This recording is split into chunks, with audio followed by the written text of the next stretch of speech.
Pero bueno, empezamos este café teológico número 25 y el día de hoy me acompaña un joven llamado Yesid, es algo conocido en las redes sociales. Yesid, pues igual tengo conocimiento, igual corrígeme si estoy equivocado, que ha sido traductor de algunos escritos, no sé si de libros directamente o No, no de libros, pero sí de artículos, varios de artículos. artículos. Ok, de artículos, sobre todo temáticas de apologética, ¿verdad? Y filosofía. Y filosofía de la religión. Exactamente, y es un tema bastante interesante, por eso pues por ahí me recomendaron invitarte y dije, pues, ¿por qué no? Al buen Yesid.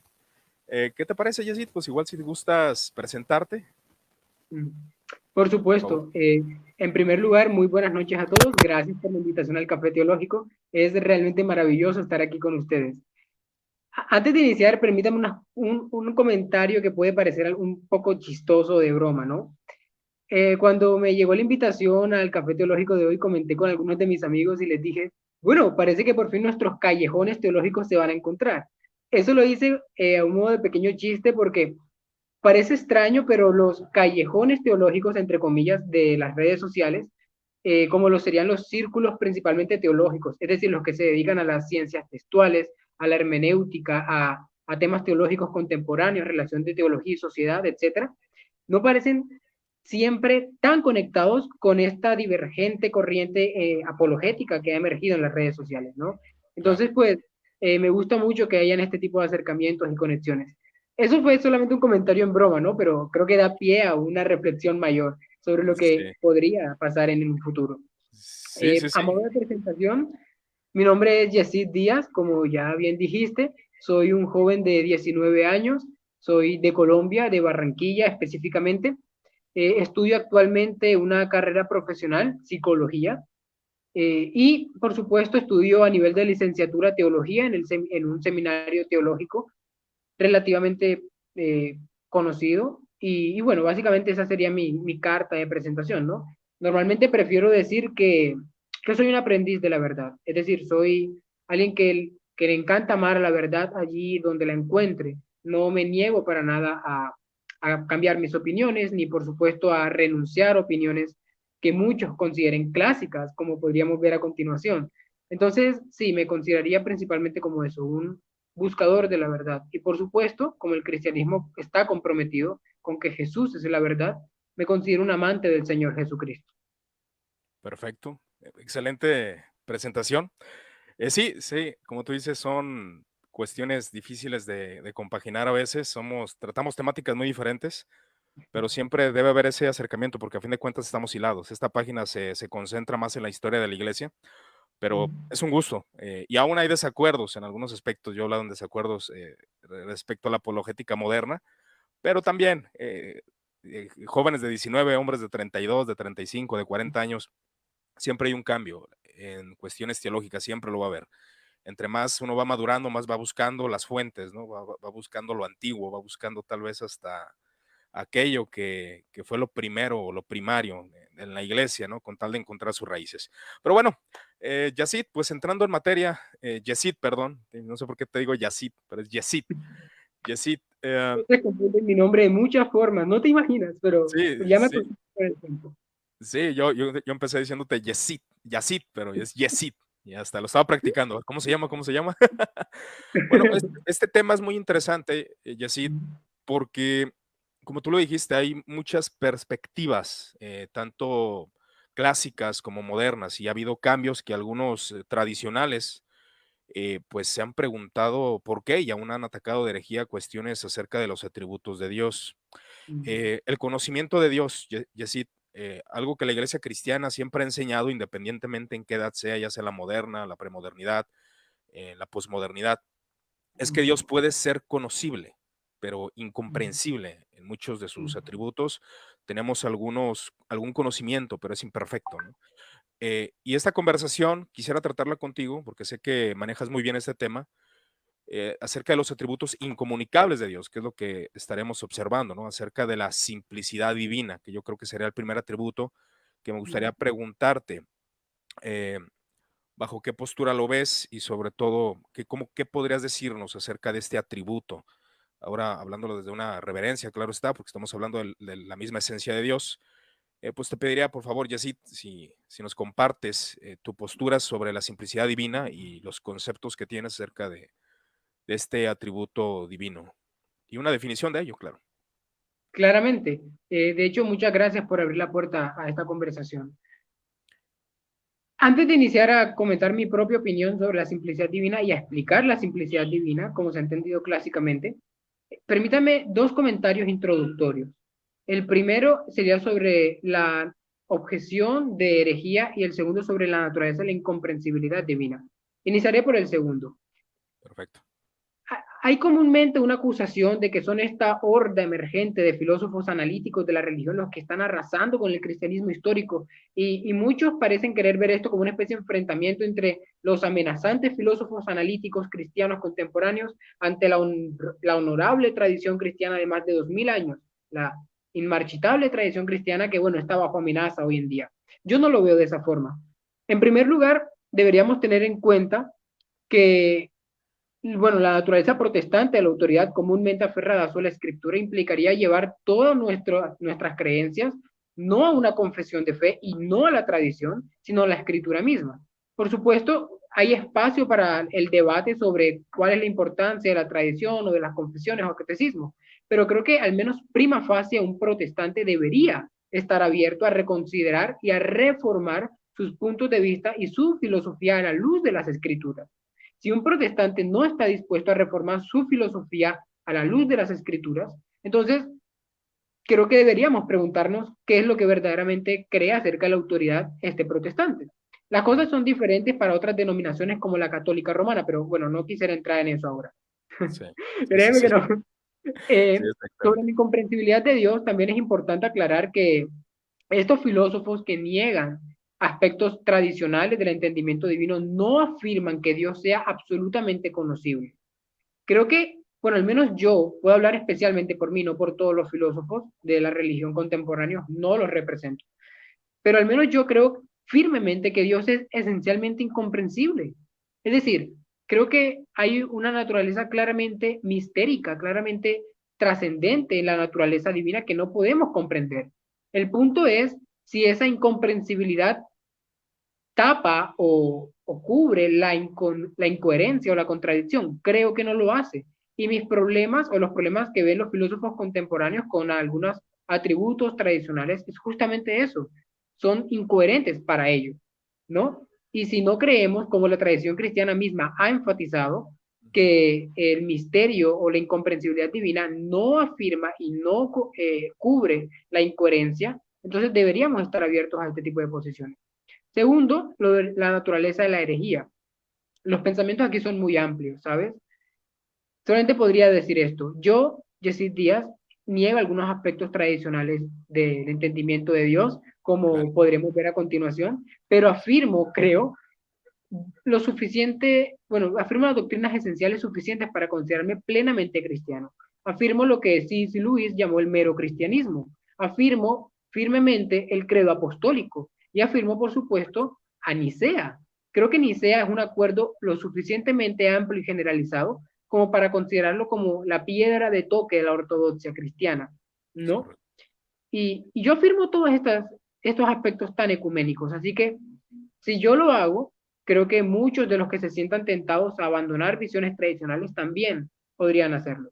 Pero estos son solamente comentarios introductorios para antes de entrar en materia, ¿no? A lo que Sí, verdaderamente nos importa. me parece excelente que lo menciones, ya que algunos tradicionales por ahí, basados en el Concilio Lateranense cuarto y basados en la postura tomista, puede que, como decimos aquí, se saquen de onda por algunas postulaciones, pero lo que acabas de decir es excelente. Bajo la ortodoxia cristiana vamos a hablar.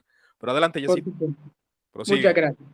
Entrando a lo que mencionaste y en relación a la simplicidad divina, es importante entender que la simplicidad divina en su versión tomista se ha especializado, se ha amplificado en Occidente, especialmente por la influencia de la Iglesia Católica Romana. Pero en Oriente no encontramos una visión tan extremadamente tomista de la simplicidad divina, porque justamente en Oriente tenemos otras corrientes teológicas como la teología palamita.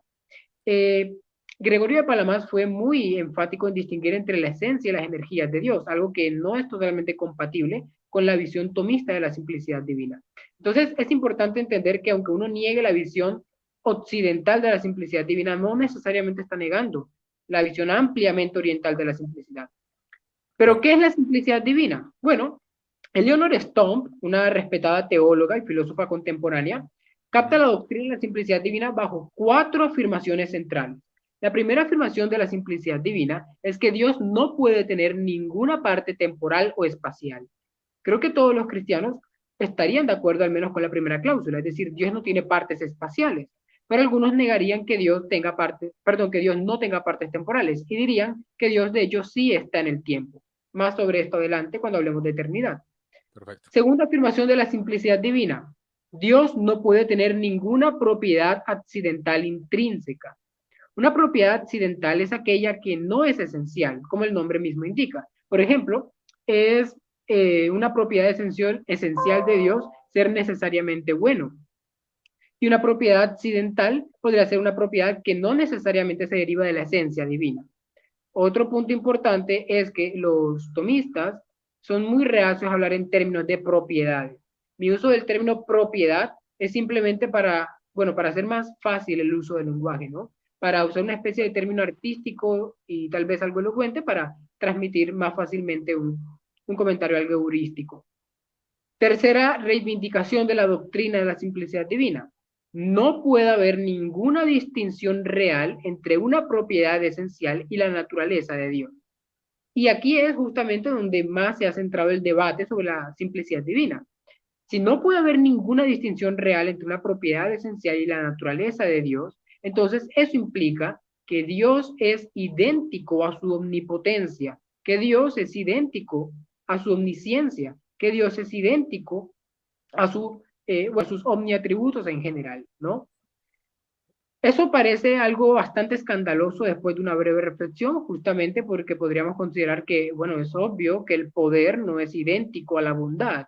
Alguien puede ser bondadoso sin ser poderoso, igualmente alguien puede ser poderoso sin ser bondadoso. Llevados a la doctrina de la simplicidad, ellos lo que dicen no es que los atributos en general sean idénticos, sino que en Dios son idénticos. Entonces, en Dios el poder es idéntico a su bondad, por lo que no podemos hablar de Dios en términos de poder sin implicar la bondad divina. Claro. Eso puede parecer a primera vista maravilloso, fantástico y todo Ujú. lo que podamos querer, y de hecho yo estoy de acuerdo con eso. Y cuarto, se afirma que no puede haber una distinción real entre esencia y existencia de Dios. Esta cuarta cláusula también ha sido sujeta a debate, amigo, justamente porque se ha señalado que implica lo que algunos han llamado colapso modal. Explicaré el llamado, el famosísimo colapso modal en breve, ¿no? Antes quisiera seguir comentando un poco sobre las implicaciones teológicas que pueda tener esto. La primera pregunta a considerar, creo, es ¿qué puede decirse a favor de la simplicidad divina? ¿Cuáles son las razones que el cristianismo histórico ha afirmado para decir que la simplicidad divina es cierta? Bueno, es curioso porque cuando reviso la literatura me encuentro con que no hay una miriada increíble de argumentos a favor de esta doctrina, pero justamente muchos la consideran como lo que diferencia al cristianismo del paganismo. Y no estoy exagerando. Algunos filósofos tomistas han dicho que si Dios no es simple, entonces es un ídolo. Y que los cristianos que niegan la simplicidad divina están adorando un ídolo. Entonces, ¿cuáles son los argumentos a favor de la simplicidad divina o por qué los cristianos afirman la simplicidad divina? Creo que la motivación principal en la literatura se debería a las nociones de perfección y de aceidad. En la aceidad profundizaremos más adelante, pero merece unos comentarios aquí. Un Dios Claro. perfecto es simple, sigue el razonamiento del teísta clásico, porque un Dios compuesto depende de sus partes, pero Dios no puede depender de nada porque eso socavaría la aceidad divina y su perfección. Entonces, Dios no puede ser compuesto, sino que es simple. Creo que esta es la principal motivación filosófica para la doctrina y puede parecer a primera vista bastante convincente, ¿no? Es decir, Bastante cuando hablamos sobre Dios, no creemos que nuestro Dios sea alguien independiente de cualquier otra cosa. Y queremos preservar, por supuesto, esta naturaleza tan importante de su ultimidad y de su independencia de toda la creación. Por otro lado, ya a nivel un poco más teológico, eso se podría considerar una motivación quizá más filosófica, es más difícil ver qué en la literatura motiva la doctrina. Creo que puede ser una mezcla de factores, ¿sabes? No hay un factor individual que se pueda extraer que apoye la doctrina de la simplicidad divina a nivel teológico, pero si tuviera que elegirlo, creo que sería el apoyo que recibe de la tradición. Es decir, Exacto. es lo que los cristianos han creído en toda la historia. Y creo, y yo mismo comparto el sentir, de Así que si los cristianos han creído algo por 2000 años, deberíamos pensar no una, ni dos, ni tres, sino al menos 5 veces antes de Ahora, rechazar esa doctrina histórica. perdón que te interrumpa, Yesid. No hay Sí me problema. gustaría agregar algo de lo que estás ¿Sí? comentando, algo que mencionaste que debemos poner a valorización, es la Sí. cuestión del análisis de estas doctrinas. Ahora, Ujú, ya ves, detrás de cámaras te preguntaba acerca de la Universidad de ujú, Colombia. Ellos traen un extracto de un historiador llamado Justo L. González y Kevin Van ujú, Hooser y varios teólogos que precisamente argumentan lo que tú estás diciendo.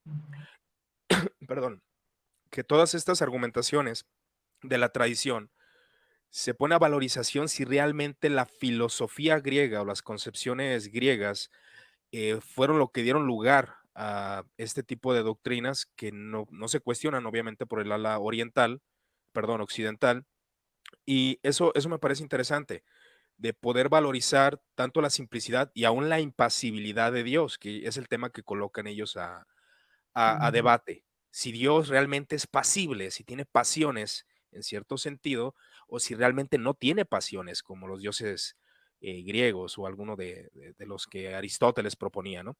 Entonces, bueno, continúa, Jessy, por favor. De hecho, sobre eso, lo que mencionas, ese debate, de hecho, tiene larga data en la teología contemporánea, se conoce académicamente como la hipótesis de helenización y responde a la pregunta de cuánto fue la influencia de la filosofía helenística en el cristianismo y si esa filosofía o esa influencia se puede considerar positiva o negativa. Solo Exacto. para darte mi opinión muy brevemente, creo que lo que determinará si la influencia se vuelve positiva o negativa son los resultados. Y los resultados no son necesariamente prácticos, sino también teóricos. Creo que mucho de la influencia de la filosofía griega pudo ser positiva. Negarlo sería algo increíble. Es decir, nuestros credos históricos y ecuménicos están bastante influenciados por la Totalmente. filosofía helenística. Pero Exacto. no creo que eso permita concluir que toda la influencia fue correcta.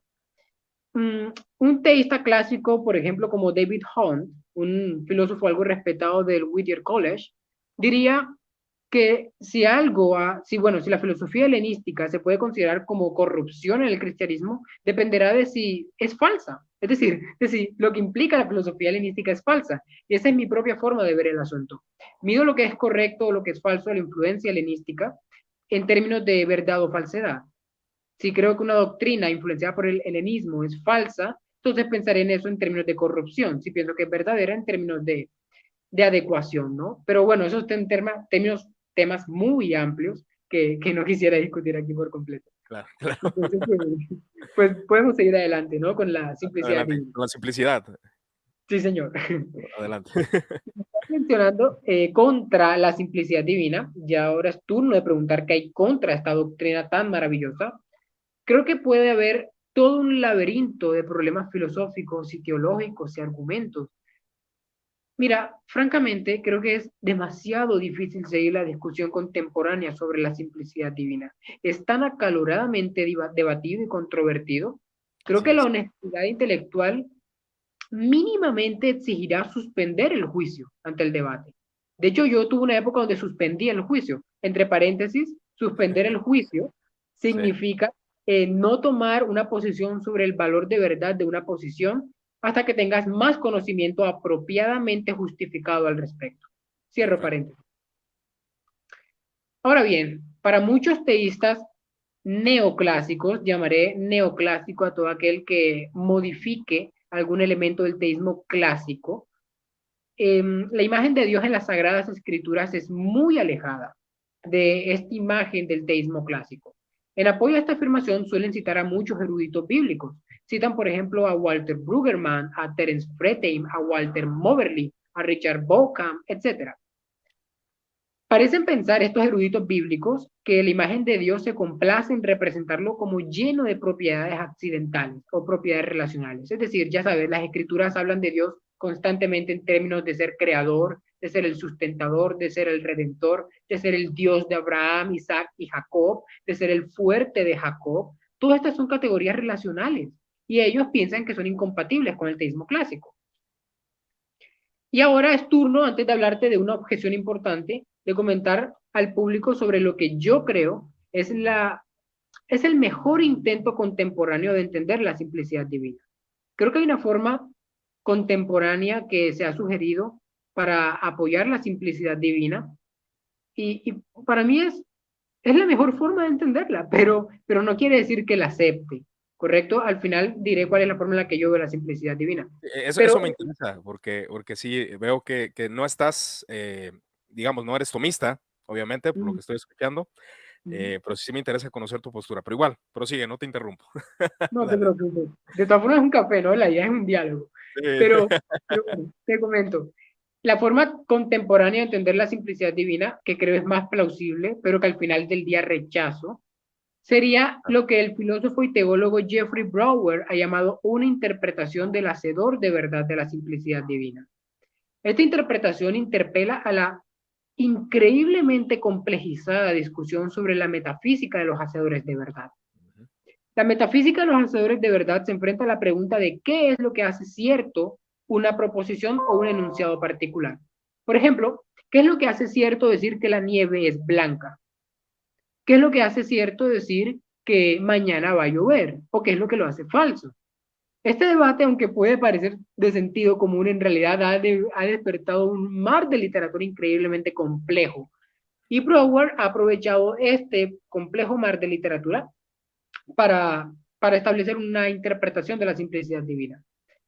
Para Brouwer, se tiene que afirmar que el teísta clásico está comprometido con una afirmación del tipo: si una predicación, es decir, si hay una declaración de Dios de la forma Dios es F, entonces debemos decir que existe la F-nidad de Dios. Es decir, si tenemos una afirmación del tipo Dios es F, tipo Dios es amor, entonces debemos decir que amor representando F existe.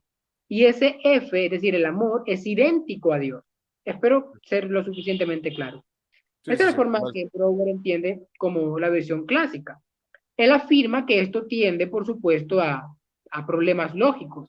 Y lo que dice Brouwer es señalar la famosa objeción del filósofo reformado Alvin Plantinga, que dice de que si Dios es idéntico a todo lo que es Él, entonces es idéntico a sus propiedades. Pero Dios no puede ser una propiedad, por lo que la simplicidad divina es falsa. Y Brouwer reconoce esto como un buen argumento contra la simplicidad divina. Lo que él dice entonces es que un teísta clásico puede deshacerse de ese problema señalando una versión diferente. Y lo que dice Brouwer es afirmar lo siguiente.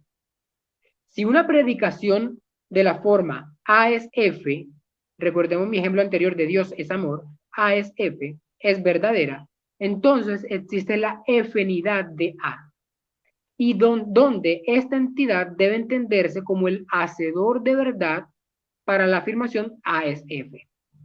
En otras palabras, si yo hago la declaración, mi mesa es marrón, entonces debe existir el color marrón que haga cierto la afirmación de que mi mesa es color marrón. Creo que esto es lo suficientemente claro.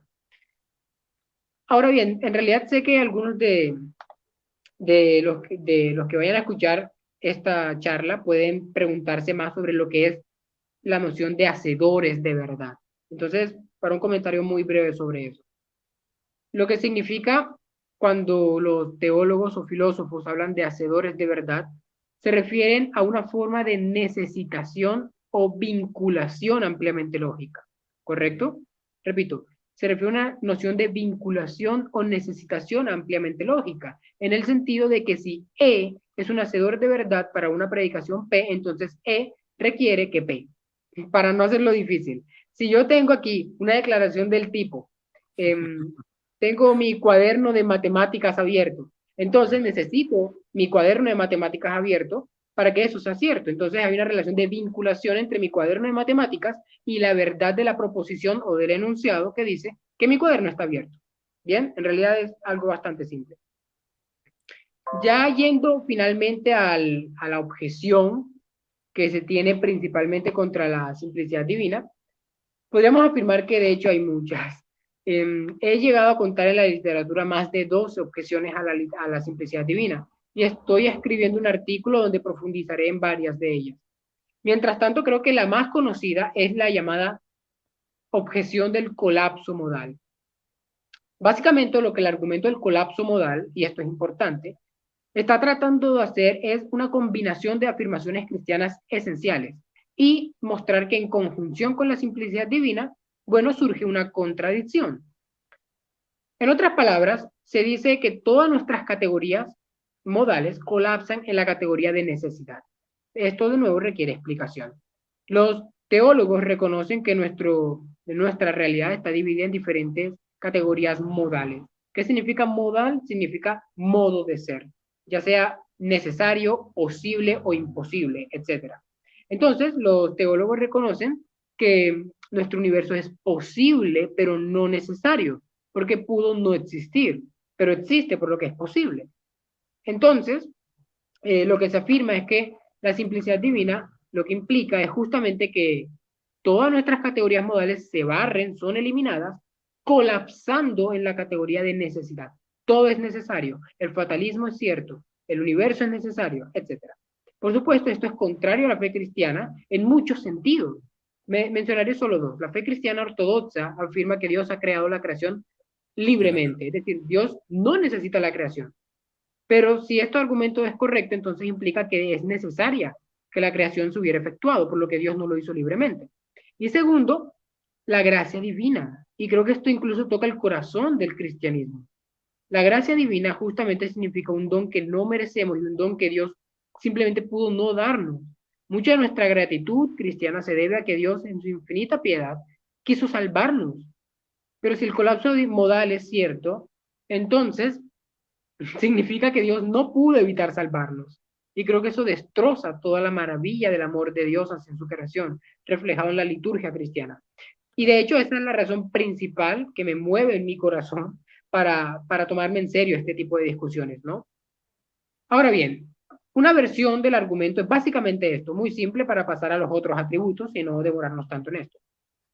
Perfecto. La simplicidad divina dice que Dios es idéntico a todo lo que es cierto de Dios. Es decir, Dios es idéntico a todas las acciones divinas y estas son idénticas a Dios y Dios son idénticas a ellas. Cualquier cosa idéntica a la existencia de Dios va a tener el mismo estatus modal de la existencia de Dios. Repito, cualquier cosa idéntica a la existencia de Dios va a tener el mismo estatus modal que la existencia de Dios. ¿Y cuál es el estatus modal de la existencia de Dios? Bueno, necesidad. Decir que Dios no es necesario es decir que Dios pudo no existir, lo cual es contrario a la fe ortodoxa. Sí, bien, ya vi tu cara de por supuesto. Eso es Entonces, una herejía. por supuesto. Entonces, ese sería un peligro que buscan evitar, ¿no? Y Claro. la pregunta es, dado que Dios es necesario, si algo es idéntico a la existencia de Dios, ¿eso puede ser contingente? Esa es la pregunta crucial del argumento de colapso divino. Ujú. Si algo es absolutamente necesario, no puede ser de otra manera. Y dado que las acciones de Dios son idénticas a la existencia de Dios, también van a ser absolutamente necesarias. Es decir, los actos de Dios son absolutamente necesarios. De aquí se deduce que la creación es un acto necesario, justamente lo que te comentaba antes. Claro. De hecho, lo que se obtiene es que solo hay un único universo posible, es decir, no hay posibilidades alternativas, no hay libre albedrío, no hay gracia, no hay amor, no hay Y tú absolutamente crees nada. en mundos posibles, ¿no? Ah, eso es interesante otra vez.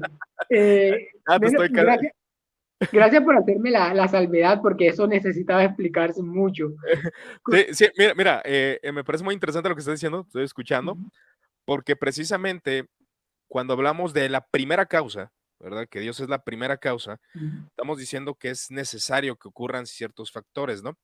Ahora, ujú, nomás agrego esto de la simplicidad divina como conforme la define Santo Tomás de Aquino, es de que Dios no está compuesto, no está compuesto por ujú, partes. Y ahí se puede atribuir mucho que obviamente que Dios no tiene cuerpo, Dios es amor, Dios es ujú, espíritu, Dios es justicia, O sea, los atributos de Dios u operaciones de Dios no se pueden medir. Esa es una de las cuestiones que se menciona en el tomismo, ¿no? Que Dios existe necesariamente. O sea, que toda composición, ya hablando de los ángeles, de los seres humanos, necesitamos que alguien nos realice. Y Dios, como ser autosuficiente, obviamente es un ser inmóvil que no tiene, que no está en movimiento, ya que todo ser que se mueve tiene una causa, o es una segunda causa, o es una potencia, ¿no? O sea, que es movido por algo, o obviamente en este caso Dios, o que tiene cambios, que es el caso de nosotros, atribuyendo ahí o colocando también el atributo de la inmutabilidad, que Dios no cambia, Dios no envejece, el tiempo no tiene nada que ver con Dios, Dios es eternidad.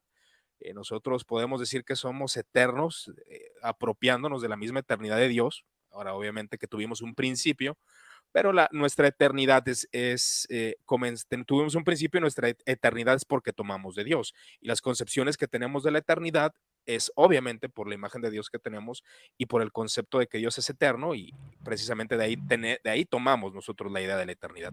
Pero bueno, prosigue, Yesid, por favor. Gracias por hacer ese comentario. Es importante que hayas hecho esa aclaración y me permitiré un par de observaciones al respecto. Primero, Tomás de Aquino correctamente afirmó que Dios no está compuesto de partes. Y aquí es donde vengo a afirmar que de hecho es cierto que Dios no está compuesto de partes separables. Punto. Eso es importante. Esta es la versión mínima. Ese está interesante, ¿no? Porque el compuesto, o sea, que cuando tratamos de dividir a Dios, ¿no? Que el atributo de amor, el atributo de justicia, el atributo de ira, el tomismo dice, no, no es así, porque Dios cuando actúa en amor, actúa en justicia, y cuando actúa en justicia, actúa en amor. No se puede como dividir a Dios, ¿verdad? Pero acabas de mencionar algo, dijiste que es posible dividirle. No, dije que es imposible dividirle. Ya, eso es Lo que, energía. lo que estaba señalando era justamente que yo, que niego la visión clásica de la simplicidad divina, puedo afirmar lo que describiste que Tomás de Aquino afirmó. Y esto me sirve para Eh, aclarar, Eso es importante, sí, aclararlo, que sí lo aclarar consideras. todo el escándalo que hay sobre los que niegan la simplicidad divina. Es decir, lo que negamos es la visión excesiva de la simplicidad divina que creemos se implica en Tomás de Aquino. Ya sabes, todo esto de que Dios... Se puede caer en un extremo porque muchos comentaristas dicen que la escolástica precisamente es la que se impregna de todo esto, que se cae en tal extremo que decir la voluntad de Dios es Dios, las acciones de Dios es Dios. Como que tratan, obviamente que es un extremo que se cae dentro de la escolástica, y creo que tal vez a eso puedes referirte, ¿no? Por supuesto. De hecho, aunque yo no creo que la existencia y la esencia de Dios sean idénticas, tampoco creo que sean separables. Es decir, no creo que sean lógicamente divisibles. No creo que si tienes a Dios, permíteme esta metáfora casi pagana, si tienes a Dios en un cubo, no creo que puedas dividirlo por partes y luego volver a armarlo acá y tendrías a Dios. Para nada. Pero eso Sí. no implica que Dios sea idéntico en absolutamente todos sus atributos, con su existencia. Creo que esta es una falsa inferencia. Esa sería la diferencia, ¿no? Esa sería la diferencia Exactamente. ante la postura de Tomás de Aquino, que dice que no son cuantitativas, o sea, las Exacto. cualidades de Dios no son cuantitativas, pero bajo esa premisa, o sea, ¿podría ser cuantitativo ciertos atributos de Dios o ciertos aspectos? Creo que lo negaríamos todos, es decir, yo lo negaría. Creo que cuando hablamos de que Dios es infinito, por ejemplo, nos referimos a la infinidad cualitativa de Dios. Y creo que eso implica que Dios no es cuantitativo, es decir, no se puede medir. Yo no puedo tomar una barra y medir cuánto poder tiene Dios. Es decir, Claro, con un definitivamente. experimento de pensamiento, tengo una vara infinita, entonces voy a medir cuál es el poder de Dios con mi vara infinita. No, eso es un absurdo porque el poder no es medible, el poder divino no se puede medir. Claro. Más bien lo que quiero enfatizar es que hay una falsa inferencia en el corazón de la visión clásica de Dios. No es necesario para preservar que los atributos de Dios sean inseparables, afirmar que son idénticos entre sí. Y creo que bueno, mi propia razón y explicación de esto lo implica. Es decir, si hay una razón por la que estoy equivocado, espero un argumento, no una reafirmación del tomismo. Y eso es lo que normalmente podrás encontrar en las discusiones, especialmente en redes sociales, sobre el tema. Así es. Entonces, bueno, de hecho estoy discutiendo el tema en una colección de ensayos que va a salir dentro de poco tiempo. supongo que le querrás echar un vistazo a eso. Sí, ¿dónde Y van a salir? ¿En una página sí, o va a salir es? en unas páginas. Ah, En ok. la página Areópago principalmente va a ser Areópago. publicitada. Ah, ok, perfecto. Me están respondiendo un par de tomistas y otro teísta clásico que no es tomista, y yo, por supuesto, le estoy respondiendo a ellos. Entonces se está formando un diálogo muy interesante. Podría revisarlo cuando guste. Perfecto. Pero bueno, Sí, esa es mi interesante. forma de entender el tema, ¿no? Para pasar a los siguientes atributos y no quedarnos en esto, que hay mucho por decir. Sí, sí, sí, Entonces, sí. Ajá, adelante, adelante. no, te iba a comentar que si te parece bien que pasáramos o tenías algún comentario del público, Bueno, una igual me apreciación. gustaría que pasáramos al siguiente tributo. Ahora, de acuerdo con Tomás de Aquino, o sea, sí me gustaría igual nomás aclararlo contigo también para que los oyentes lo comprendan, que estamos hablando de que, bueno, la simplicidad divina es de que Dios no se separa por partes, no es un ser compuesto, porque será un ser creado, según las argumentaciones de Santo Tomás de Aquino. O sea, que Dios es la primera causa eficiente. En eso obviamente estás en acuerdo, ¿no? En Dios no hay acto ni potencia, es decir, no hay algún cambio, no hay nada que le implique, o sea, Él es la primera causa, entonces no hay otras causas que lo lleven al actual, es acto puro, ¿no? Pues se podría decir, o sea, no tiene límites, es ilimitado lo que podemos Eso es decir. algo que rechazo.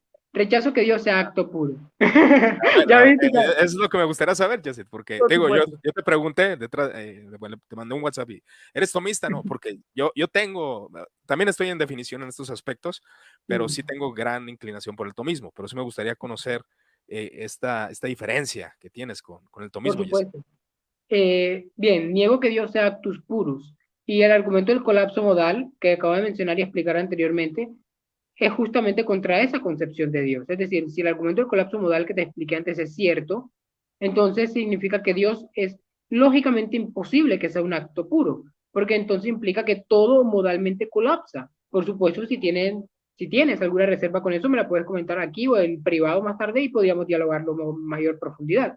Pero ese es el punto, ¿no? Más allá de eso, creo que Dios tiene potencialidades. Y creo que eso es innegable en un sentido. Medítalo un segundo, por favor.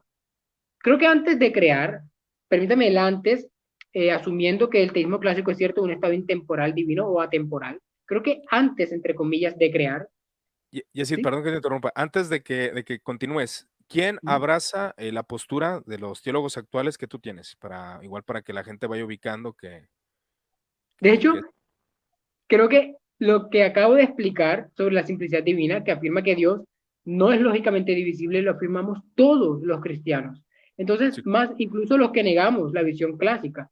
Más bien sería aclarar un malentendido sobre los que negamos esa visión clásica. Lo que ok. negamos es la visión que consideramos radical y excesiva de ciertas corrientes tradicionales, como el anselmianismo, el tomismo, el palamismo, etcétera. Eso sería todo. Pero creo que todos estamos de acuerdo en que Dios no es lógicamente divisible. Bien, Exacto. eso sería. Eh, bueno, te estaba comentando, si no estoy mal, sobre Está, anteriormente. estabas hablando de, bueno, del desacuerdo que hay de que es Sí, potencia, que hay potencias en exacto, Dios, por algo eso. dijiste así. ¿Sí Gracias, dijiste sí, eso, mi que hay mente se va potencias en volando. Dios? Es eso. Sí, sí lo argumentaste, ¿verdad? Ah, ok, adelante. Sí. Me da mucha risa tu cara, es como que hay Nos van potencia a en Dios. quemar, Jessy, después de esto. Verá, Adelante. creo que después de una breve consideración, una reflexión muy breve, muestra que todos los creyentes realmente están comprometidos con que Dios tiene potencialidades, solamente que dejan de lado esas creencias a la hora de hacer teología formal. Piénsalo de esta forma. Dios pudo crearte a ti o pudo no crearte. Eso es una potencialidad. Mira, es una potencialidad decir que Dios mañana puede hacer que llueva o puede hacer que no llueva. ¿Crees eso? Entonces crees que Dios tiene potencialidades. ¿Qué es una potencialidad? Es algo que no ha sido actualizado. Entonces, como el mañana aún no es cierto, y Dios decide que mañana va a llover y puede abstenerse de hacerlo como implica la libertad divina, eso implica que Dios tiene potencialidad. Eso es todo. Y como te digo, creo que todos los cristianos hemos hecho este tipo de declaraciones sin darnos cuenta de lo que implica. Es decir, nuestra conversación cristiana común implica que el teísmo clásico es falso y no nos damos cuenta todo el tiempo. Pero bueno, eso es lo que quería aclarar, ¿no? Es decir, concretamente, Dios pudo crearte a ti o pudo no crearte, eso es una potencialidad divina. Eso sería todo, porque justamente pienso que la libertad divina exige que Dios pueda abstenerse de crear, y creo que eso es incompatible con la afirmación de que Dios es acto puro. Entonces sí, creo que Dios tiene potencialidades. Y si me permites, prefiero rechazar la idea de que Dios no tiene potencialidades a rechazar la idea de que Dios me ama con amor de gracia. Y creo que esos son algunos aspectos más pastorales que están en juego detrás de todas las discusiones filosóficas. Así Claro. que aquí no estoy apelando a las emociones, aquí no estoy apelando a un aspecto más cognitivo para intentar convencer al público, solamente estoy comentando lo que creo está en juego a nivel pastoral. Y cuando hablamos de términos pastorales, hay emociones en juego.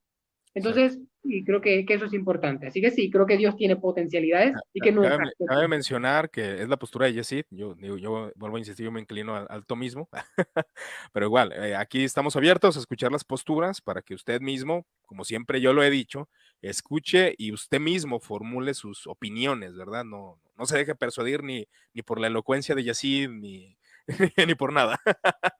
Pero bueno, Yesid, Bueno, ¿qué te parece si pasamos a la eternidad, inmutabilidad? Igual, por si nos supuesto, puedes dar una definición y un comentario. ¿En esto hay claro, algunos desacuerdos con las posturas clásicas? lo hay. Y especialmente en la eternidad hay muchísimo desacuerdo. Antes de eso, permíteme agradecerte un poco por el piropo de la elocuencia, ¿bien? Pero ya fuera de broma. Claro, Cuando te hablamos digo, de a mí a los eternidad, 19 años me hubiera gustado hablar así, Jessy. muchas gracias. Bueno, Adelante, adelante. gracias a Dios principalmente. Bueno, Ah, cuando hablamos de eternidad e inmutabilidad, la concepción clásica quiere decir que Dios no tiene partes temporales y que Dios no puede cambiar. Y no puede cambiar en el sentido de que Dios no puede tener ningún tipo de variación. Ahora bien, decidí encasillar la inmutabilidad y la eternidad juntas porque creo que son interdependientes. Si Dios es atemporal, entonces es inmutable, porque un Dios atemporal no tiene sucesión, por lo que no tiene cambio. El cambio es algo necesario del tiempo. Bien, ahora bien, un Dios inmutable tampoco puede ser no atemporal, justamente porque si no cambia, entonces no tiene sucesión. Así que van exactamente. mutuamente implicadas. ¿Argumentos de quién? Boesio Boesio, una voz clásica al hablar de la temporalidad Ujú. divina, lo define de esta forma y creo que es la forma en la que se entiende la literatura. Igual, Se fíjate, me dice, gustaría que mencionaras la diferencia entre eternidad, tiempo y el Evo. Bueno, pero igual prosigue con lo que estás diciendo, por supuesto. pero sí será De hecho, interesante. el ego es una categoría principalmente acuñada por Tomás de Aquino de entender el asunto. De hecho, no tiene mucha voz en las discusiones contemporáneas, al menos no que yo haya visto hasta el Bueno, momento. la definición básica es de que el Evo es el tiempo de los seres espirituales, ¿no? Se podría afirmar así, Sí, ¿verdad? de hecho, el Evo es una especie de metatiempo. Permíteme esto con mucho cuidado, sé que hay tomistas escuchando y que probablemente puedan malinterpretar mis palabras, así que uso el término en comillas. Es una especie de metatiempo para referirse a un tiempo no métrico, es decir, no métrico según nuestros cánones temporales, pero que sigue siendo tiempo. Mm, bueno, hay controversia sobre eso. Los filósofos del tiempo contemporáneos no afirman que hay algo como el ego exactamente, pero sí suelen inclinarse a afirmar que hay un tiempo ontológico, es decir, un tiempo no métrico. Puede ser, por ejemplo, en referencia al teórico o al teórico físico Lorentz, que afirmaba lo que se conoce como el éter en las discusiones de física teórica clásica. Justamente Lorentz discutió con Einstein sobre el tema, sobre la naturaleza del tiempo y la naturaleza del espacio. Y por supuesto, esto ya es un tema un poco más técnicos y científicos, pero vale la pena mencionarlo, ¿no? Incluso Perfecto. en la literatura secular, llamémosla así, que no tiene que ver con estos debates, hay discusiones sobre lo que es el tiempo y es muy complejo de hablar. Y de nuevo, esto va a tener cierta discusión dependiendo mis puntos de vista en la colección de ensayos que van a salir. De hecho, discuto la naturaleza del tiempo en dos ensayos y respondo Ok. varias opciones. Yo creo que los Bueno, vamos a analizar ya cuando salgan, los vamos a leer y vamos a dar las opiniones aquí en Muertos al Pecado por para supuesto, destronar tanta herejía. serán bienvenidos a dialogar. Como les comentaba, la definición de Boesio de eternidad es lo que sigue. Que Dios es eterno es el juicio común de todos los que viven por la razón. Consideremos, pues, lo que es la eternidad, porque esto pone de manifiesto la naturaleza divina y el conocimiento. La eternidad, entonces, es la posesión completa y de una sola vez de la vida ilimitada. Esto se hace más claro en comparación con las cosas temporales, porque todo lo que vive en el tiempo procede como algo presente desde el pasado hacia el futuro. y no hay nada colocado en el tiempo que pueda abarcar toda la extensión por igual. Repito la frase clave. La eternidad es la posesión completa y de una sola vez de la vida ilimitada. Eso es lo que se define como atemporalidad, una posesión completa de la vida eterna de Dios. Es decir, Dios no está en un devenir temporal, Dios no está en nuestra misma sucesión de eventos. Ahora bien, para los teístas neoclásicos, incluyéndome entre ellos, algo a regañadientes, pero bueno, eh, hay dificultades con ver ese punto de vista como inteligible. Para nosotros, esa concepción de atemporalidad es principalmente ininteligible en el sentido de que, bueno, no de que sea incomprensible, porque eso ya sería sobre la comprensibilidad de Dios, sino que es contradictoria. Uh-huh.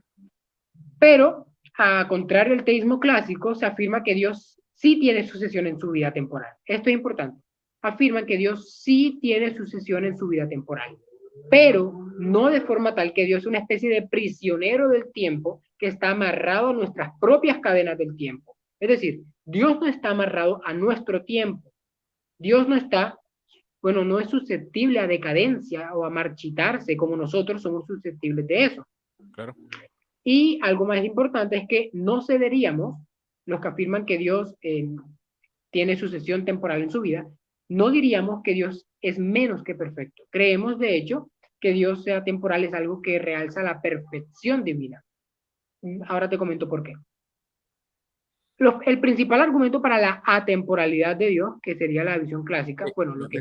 Mencionándolo a los oyentes, o sea, la visión clásica del tomismo es de que Dios no tiene sucesión.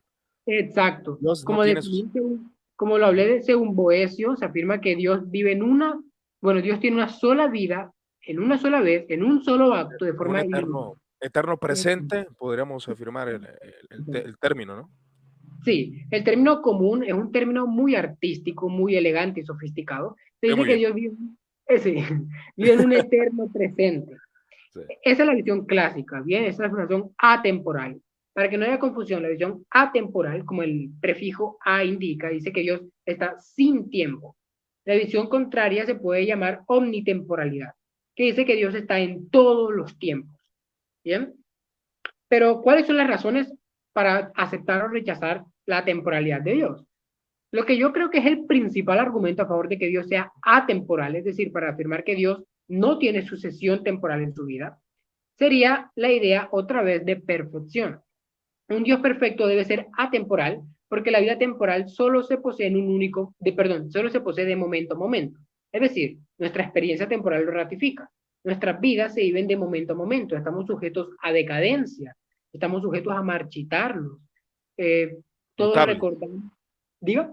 Mutables, ¿verdad? Exacto. Para que la audiencia equilibre. Bueno, veo que hay muchos conocedores aquí, pero si alguien lo llega a escuchar, pues obviamente la inmutabilidad es de que Dios no tiende a marchitarse, que es eterno. Igual cito nomás lo que dice Tomás de Aquino sobre esto, porque todo cuando comienza a existir o deja de ser, sufre dicho cambio por movimiento o mutación, ahí de que Dios es inmóvil. O sea, Dios no tiene cambios, Dios es inmóvil y por consecuencia el tiempo no tiene nada que ver con él, está fuera del tiempo. Pero ya se mostró que Dios es absolutamente inmutable, por consiguiente, eterno. Igual, esa definición. Ese razonamiento está implícito y algunas veces explícito en sus formulaciones de las vías tomistas. Creo que Tomás es muy rápido en eso, ¿bien? Creo que otra vez hay una falsa inferencia en eso, pero no venimos a discutir aquí las vías, así que tal vez para otro café. Sí, exacto. Tal vez para otro café. Entonces, como les iba comentando, la idea de perfección parece implicar que Dios es atemporal, porque todos estamos sujetos en la vida temporal a decadencia, a la imperfección. De hecho, tú mismo me comentaste ahorita, dijiste algo en broma, pero que se puede prestar para esto. Señalaste, me hubiera gustado tener esa elocuencia a los 19 años. Bueno, ahora no tienes 19 años, eres algo mayor, y justamente has experimentado la decadencia en la vida temporal. ¿Qué pasó? ¿Qué ejemplo, hermano? No, la idea se entiende, Estás decadente, eres un hombre de 32 años decadente. Bueno, me entiendes. Adelante, brother. Se entiende. La idea es, por supuesto, que un anciano no tendrá las mismas facultades que un joven que apenas está en la pubertad. Alguien de 80 años no podrá movilizarse, hacer ejercicio o simplemente tener habilidades o rapidez cognitiva como alguien que está en la flor de la juventud. Bien, así Exacto. que el argumento, como se basa en la experiencia del tiempo, no se puede eludir apelando a una teoría del tiempo sin tiempo. Una teoría del tiempo sin tiempo, eso sé que puede ser confuso, una teoría del tiempo sin tiempo es lo que se conoce a veces como una teoría eternalista del tiempo. Es decir, se dice que el tiempo no es por una sucesión de eventos, sino que existe una especie de bloque cuatridimensional o el bloque tetradimensional, donde el tiempo es una de estas dimensiones más espacio-temporal. Dado esto, entonces, no hay espacio para la alteración en el bloque espacio-temporal. El bloque está fijo, el bloque existe, el futuro es más, perdón, el futuro es tan fijo como lo es el pasado. Esa sería la explicación de la teoría del tiempo sin tiempo. Es una visión eternalista del tiempo. Repito, niega que el devenir exista. El devenir sería solamente un elemento de percepción subjetiva en los contenidos mentales, pero no es una realidad extramental.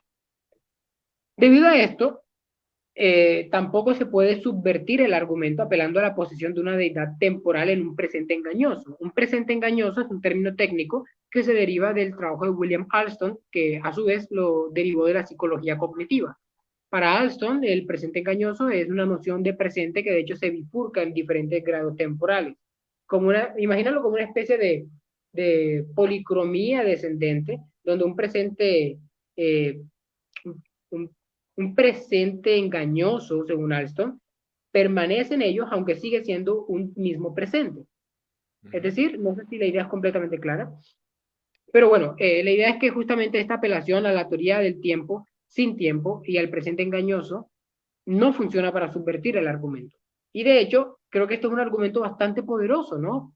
Es decir, la experiencia temporal parece ratificar que estamos sujetos a decadencia. Ahora, esto es un problema para los neoclásicos, porque afirman que Dios no está sujeto a decadencia. Yo niego que Dios sea atemporal y no creo, es decir, jamás me atrevería a decir que Dios es decadente, por Dios. No, No, no, para nada. eso ya Así que olvídate. me echas del programa, ¿no? Sí, claro, claro, no, Entonces, ya, aquí pues, sácate. entonces, sácate, sácate. Entonces, esa es la idea, ¿no? Del argumento a favor de la temporalidad. Pero, ¿qué decir contra la temporalidad divina? Aquí es donde hay muchos argumentos en juego otra vez. Solo te mencionaré uno por cuestiones de tiempo.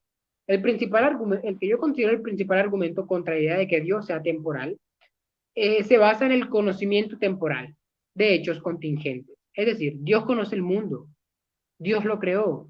Nadie negaría eso, ¿cierto? Pero si creemos que el tiempo es una característica objetiva del mundo real, entonces Dios debe conocer los contenidos temporales, ¿o no?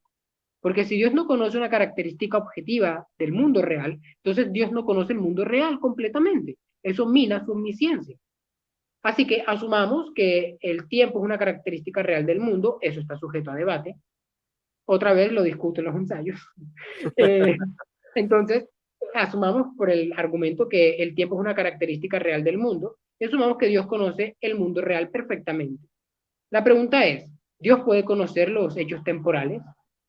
Los neoclásicos afirman que no, por lo que Dios no puede ser atemporal. Por ejemplo, toma la declaración, Cristo ha muerto, Cristo está vivo y Cristo volverá otra vez. Creo que esa es una frase que es clásica para la ortodoxia cristiana y muchos Efectivamente. hemos jurado con ella. Es decir, creemos y afirmamos que Cristo ha muerto, Cristo está vivo y Cristo va a volver. Pero el punto es que ese tipo de afirmaciones son insignificantes para un Dios atemporal. Más que insignificantes, es imposible que un Dios atemporal lo conozca. ¿Por qué? Recuerda las categorías temporales de esa expresión. Cristo ha muerto en pasado. Cristo está vivo, presente, y Cristo volverá, futuro. Ahora bien, como la mente de Dios conoce el contenido real del mundo real, entonces Dios hoy puede conocer que Cristo ha muerto. Preguntemos eso. Dios puede conocer hoy que Cristo ha muerto. Bueno, si murió en el pasado, debe conocerlo porque ya es cierto hoy que Cristo murió. Si Dios no conoce que Cristo ha muerto, entonces debería conocer que Cristo está muriendo, pero eso es falso, porque Cristo murió 2000 años en el Calvario. Ahora bien, Dios conoce que Cristo está vivo. Bueno, naturalmente está a la diestra del Padre. La pregunta es, ¿Dios conoce que Cristo volverá otra vez? De nuevo, Dios conoce hoy que Cristo volverá otra vez. La respuesta es sí, porque Dios ha prometido que volverá otra vez. Asumamos eso, ¿bien? El punto es, un Dios atemporal no puede conocer esto porque Dios no está en el tiempo, es decir, literalmente Dios no existe hoy. Entonces Dios no puede conocer que Cristo ha muerto, Cristo vive y Cristo volverá. Más bien, Dios conoce todo en un único acto, como la misma concepción tomista y de Boecio Ah, explicaron, ¿sí? Pero eso es inconsistente porque implica que Dios no conoce proposiciones ciertas. El punto no es tanto que Dios no conozca esta hermosa declaración ortodoxa. El punto es que esa declaración es cierta. Cristo murió, vive y volverá. Y si Dios es atemporal, no la puede conocer. Creo que ya ves el problema, ¿no? El problema es que un Dios atemporal de esta forma no puede ser completamente omnisciente. Por supuesto, esto te pone en la encrucijada de si te prefieres aferrar a una noción sospechosa de atemporalidad divina o si prefieres afirmar que Dios conoce todas las cosas, implicando que está en el tiempo. La elección queda para la audiencia. Un tercer punto de vista, para finalizar otra vez esta sección, es el famoso punto de vista del gran y controvertido filósofo y teólogo cristiano William Lane Craig. Sé que varios, bueno, al menos de los amigos que están viendo esta presentación, les interesará escuchar esto, ¿no? El punto de vista de Craig. Hay mucha confusión sobre lo que piensa Craig. Para ser claros, y esto puede resultarte confuso, Craig piensa que Dios es atemporal sin la creación y temporal con la creación. ¿Bien? Sí, es decir, Dios sin crear es atemporal. Es decir, Él vive en un estado perfecto y limitado de vida, pero al crear, entonces Dios, en virtud de su conocimiento de los hechos temporales, que es lo que te mencioné antes, y en virtud de su conexión causal con el mundo, porque Craig, y yo estoy de acuerdo, piensa que la conexión causal de Dios con el mundo lo implica en el tiempo, quiere decir que Dios se vuelve temporal. Dios pasa a ser atemporal a ser temporal. Pero algo importante es que él no piensa que estas divisiones estén objetivamente idealizadas por categorías antes o después de. Porque si Dios antes de crear es atemporal, el antes es una categoría temporal, implicando que su posición es absurda. Más bien, él entiende esto como llevando la cinta del tiempo al pasado finito y justamente en la singularidad límite inicial no hay una barrera temporal anterior a eso, sino que en la barrera misma límite Dios existe sin tiempo. El antes se usa solamente como una herramienta heurística, es decir, una forma de hablar, un facón de parler, como algunos dirían. Pero de nuevo, hablando, cuando para hablo de simplificarlo singularidad, más alegórico y metafórico en vez de que sea una realidad. sí, exactamente. Y cuando yo mismo hablo de singularidad, también lo uso como una herramienta de explicación. Él no apela a que Dios vive en la singularidad misma, bien, solamente que sin creación es atemporal y con creación es temporal. Eso sería todo. No sé si quieres hacer algún comentario antes de pasar a los otros atributos. Ok, bueno, ahorita vimos inmutabilidad, eternidad, ¿verdad?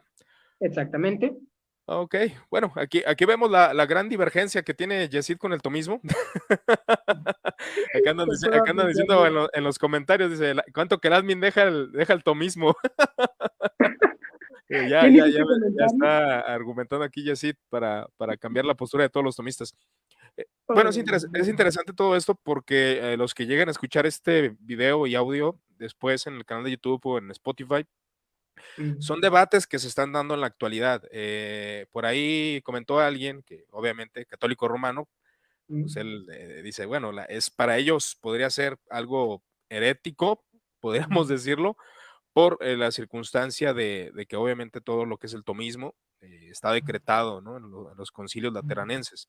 Entonces, sí, sí suena un poco pues a lo que están acostumbrados a la visión clásica, pero es algo interesante y algo que te decía atrás de la visión de las doctrinas y de dónde se está bebiendo toda esa información antes de que pasemos a que sería el atributo de la seidad, me parece. mm, Antes de que pasemos a la seidad, me gustaría preguntarte respecto a todo este debate que se está impregnando, que es lo que se está bebiendo por las nuevas generaciones. Por lo que veo, Craig, William Lane Craig tiene bastantes, no es tomista, ¿verdad? Yo desconozco qué postura tenga Craig. No es tomista no, por no, obviedad, porque él es molinista, pues, creo que es una obviedad, ¿no? Pues hay divergencias en esos cambios. Pero, Yesid, a la juventud, en este caso, bueno, pues yo soy joven, pero pues, están más chavos ustedes. Eh, este debate que es muy actual por la cuestión de la apologética, que es algo que está de auge, yo podría decirle moda, tal vez está mal utilizada esa palabra, pero es algo que está realmente ferviente ahorita. Eh, Estos debates académicos, Yesid, ¿de dónde proceden? ¿Quiénes podrían ser los exponentes que están tratando el tema por si alguien está interesado? Y bueno, y tiene sus libros de Tomás de Aquino y ahí leyendo y todo el asunto, pero también quiere ver la postura de Yesid. Sí me gustaría, Yesid, que igual nos orientaras también a mí, para que nos comentaras estas postulaciones o estas doctrinas acerca de los atributos divinos, quiénes lo están tocando, ¿verdad? Yo creo yo pienso que eres de manera como yo, ecléctico y tomas de lo que vas leyendo y lo que vas viendo, ¿no? Pero ¿qué exponentes serían pues ahora sí Por que los que están supuesto, tratando? claro. Antes de comentarte sobre los exponentes, me llamó la atención que, bueno, que mencionaras el comentario de un amigo católico que está viendo esto y por supuesto, naturalmente le parece herejía. Eso no me sorprende, es la respuesta natural, ¿no? Sí, es Y entendible. sí, claro. De hecho, Digo, es pero entendible. en otro sentido, tampoco es sorprendente en el sentido de que sea demasiado significativo para este debate en particular. No quiero para nada pormenorizar la opinión de los amigos católicos, no quiero que mis palabras se vean en ese sentido. Solamente decir lo que, bueno, somos protestantes y por el simple hecho de ser protestantes somos herejes para Sí, ellos. sí, sí, sí, sí. Hay una frase por ahí que publiqué hace mucho, que tuvo éxito. Todos somos herejes en el mundo de alguien. Entonces Ok, no hay perfecto, preocupación sí. sobre eso. Nos Sí. van a decir herejes protestantes. Bueno, pues es obvio, ¿no? Los Entonces, protestantes decimos herejes católicos. La lo eterna que- guerra, ¿no? Y los calvinistas a los arminianos a los... el término hereje y liberal y críticas sobre eso, pues ya lo estás conociendo dentro del cristianismo, la especulación teológica, como diría el mismo Tomás de Aquino, que todo esto es especulación teológica, como también lo afirma Boecio, acerca de si hablamos de la providencia y sobre todo, si hablamos de Dios, que no se puede comprender en totalidad, todas estas especulaciones bueno, que nos pueden orientar y pues tener una guía intelectual que es buena, pero también pues hay cosas de misterio, ¿no? Eso es definitivo, porque por algunos van a escuchar a Yazid y bueno, a Yazid, esto se oye bastante de debate, de bastante de academia.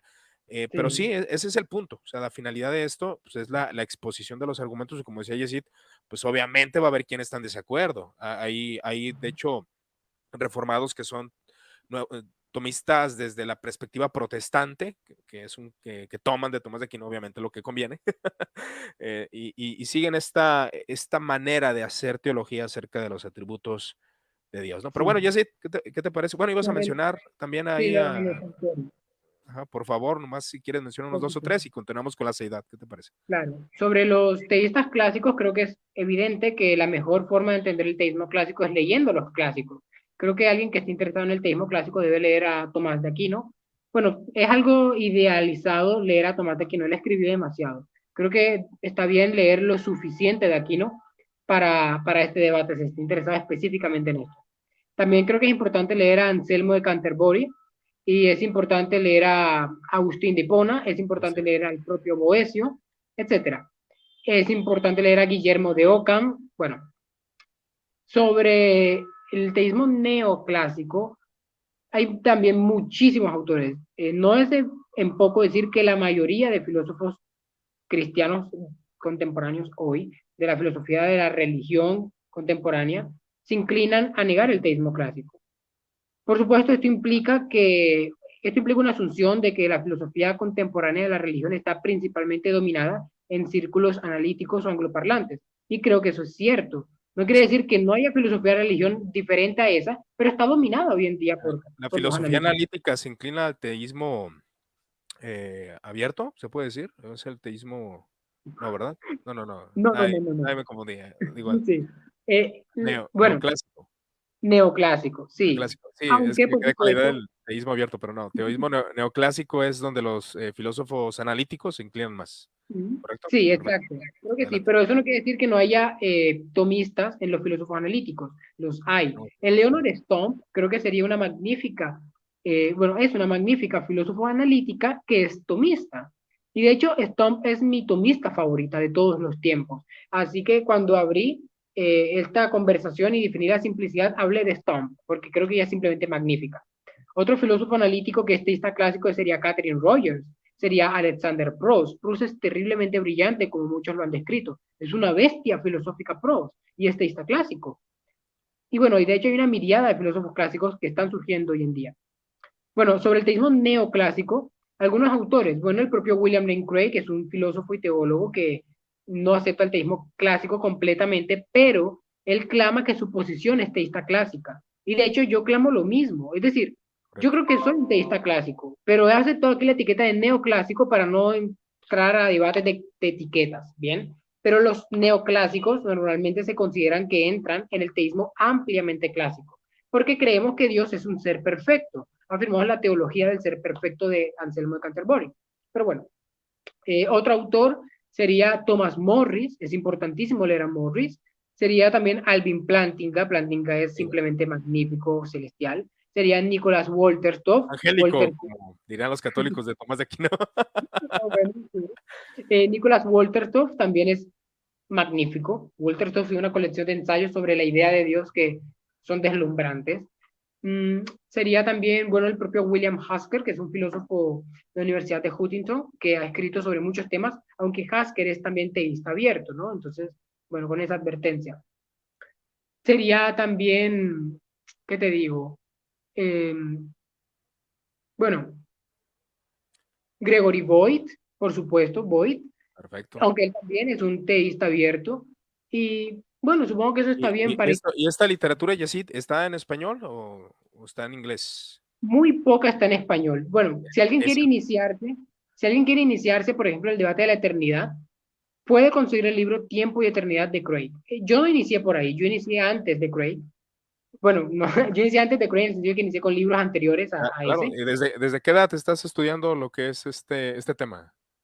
Bueno, este tema lo estoy estudiando desde los 16 años, 17 años. Es es una gran importancia para aquellos que nos están viendo, tomen esto de referencia y siéntanse confrontados de estudiar a temprana edad. Bueno, pues Yesid ya lo está haciendo, pero igual si usted tiene 25, 27, 30, 35, no se desanime, sigue indagando.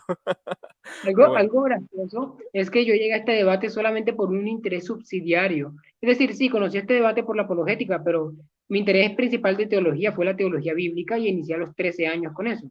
sí, Pero sí, bueno, yo veo esta ola novedosa de apologética, sobre todo de buena apologética, porque pues hay apologética no tan buena que se jacta de apologética, pero sí puedo ver que es un tema bastante interesante, sobre todo de este debate de lo que es el clásico, neoclásico, el teísmo. Entonces es muy interesante. Pero bueno, vamos a la seidad, Yesid, y a por la supuesto, impasibilidad, ¿qué te parece? por supuesto. Por favor, danos tus Intentaré, conclusiones. intentaré resumir los comentarios sobre estos dos últimos atributos para no hacernos tan extensa la conversación. Bien. Perfecto. La deidad divina significa que Dios existe hace y todas las demás cosas existen ab alio. Es decir, Dios existe en sí mismo, las cosas existen dependientes de Dios o Así. dependientes de algo. Esa es la definición básica, es decir, Dios es necesario, Dios es autosuficiente, Dios es autoexistente. Algunos filósofos han distinguido entre la autosuficiencia y la aseidad, pero normalmente estos se suelen entender como dos caras de la misma moneda, como correlatos lógicos interdependientes. Entonces, esa es la definición básica. La seidad significa que Dios es autoexistente. Eso quiere decir que, bueno, Dios existe independientemente de cualquier otra cosa. Si Dios no hubiera creado, Dios seguiría existiendo y seguiría siendo Dios. Y creo que esta es razón suficiente para darle toda la gloria y el honor. Hoy he estado bastante inclinado al aspecto pastoral, ¿no? Pero bueno.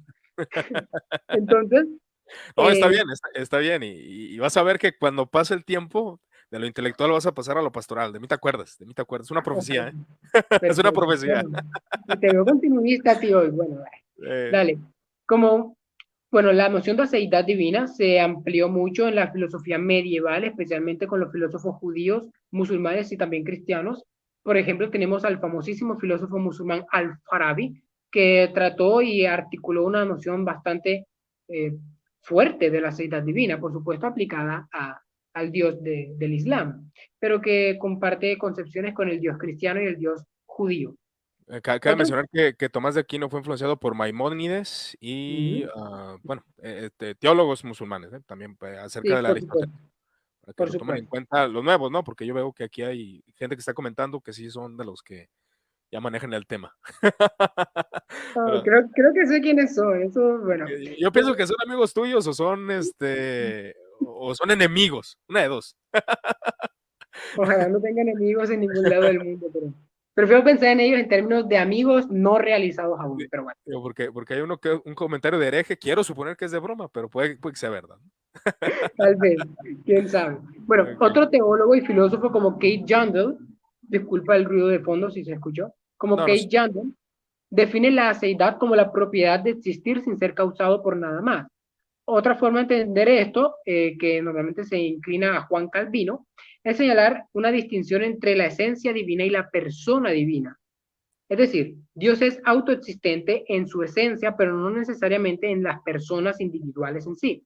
Juan Calvino mismo dice, por eso decimos la deidad en un sentido absoluto que existe de sí misma, de donde asimismo confesamos que el Hijo, dado que Él es Dios, existe de sí mismo, pero no con respecto a su persona, ya que Él es el Hijo. Decimos que existe del Padre. Así su esencia no tiene principio, mientras que el comienzo de su persona es Dios mismo. Por si acaso esto fue muy raro, lo que Calvino está explicando aquí es la doctrina de las procesiones, de la generación eterna del Hijo. Explica que el Hijo es autoexistente y autosuficiente en su esencia, pero no respecto a su persona, es decir, no respecto a sí como Hijo, porque, bueno, el Hijo viene del Padre, es engendrado eternamente por el Es Padre. un debate que también se deja al misterio, ¿no? Que por lo que me gusta de la filosofía oriental, no se meten en tantos rollos en la teología oriental, Bueno, pero, sí, yo pero tengo... sí, o sea, que procede del Padre, engendrado eternamente con él. Fue engendrado, pero ¿cuándo? ¿En qué momento? Eternamente con el Padre. Entonces, por el Padre, Sí, ¿no? Entonces es un misterio, o sea, yo lo dejo en misterio. Si ya es lo que yo estoy en desacuerdo, y te lo comento, yo sí, yo hace por mucho hice un supuesto. audio hablando de los desacuerdos que tengo, que obviamente no manejo el tema de manera amplia y pues obviamente estoy en el punto de aprendizaje, nunca se deja de aprender. Eh, pero ese punto de querer comprender los misterios, ¿no? ¿No crees que, bueno, es una pregunta así que sí me gustaría, tú que estás relacionado con eso, ¿no crees que se está procurando entender el misterio o tratando de definir los misterios como la Trinidad y otras cosas en el campo de la racionalidad?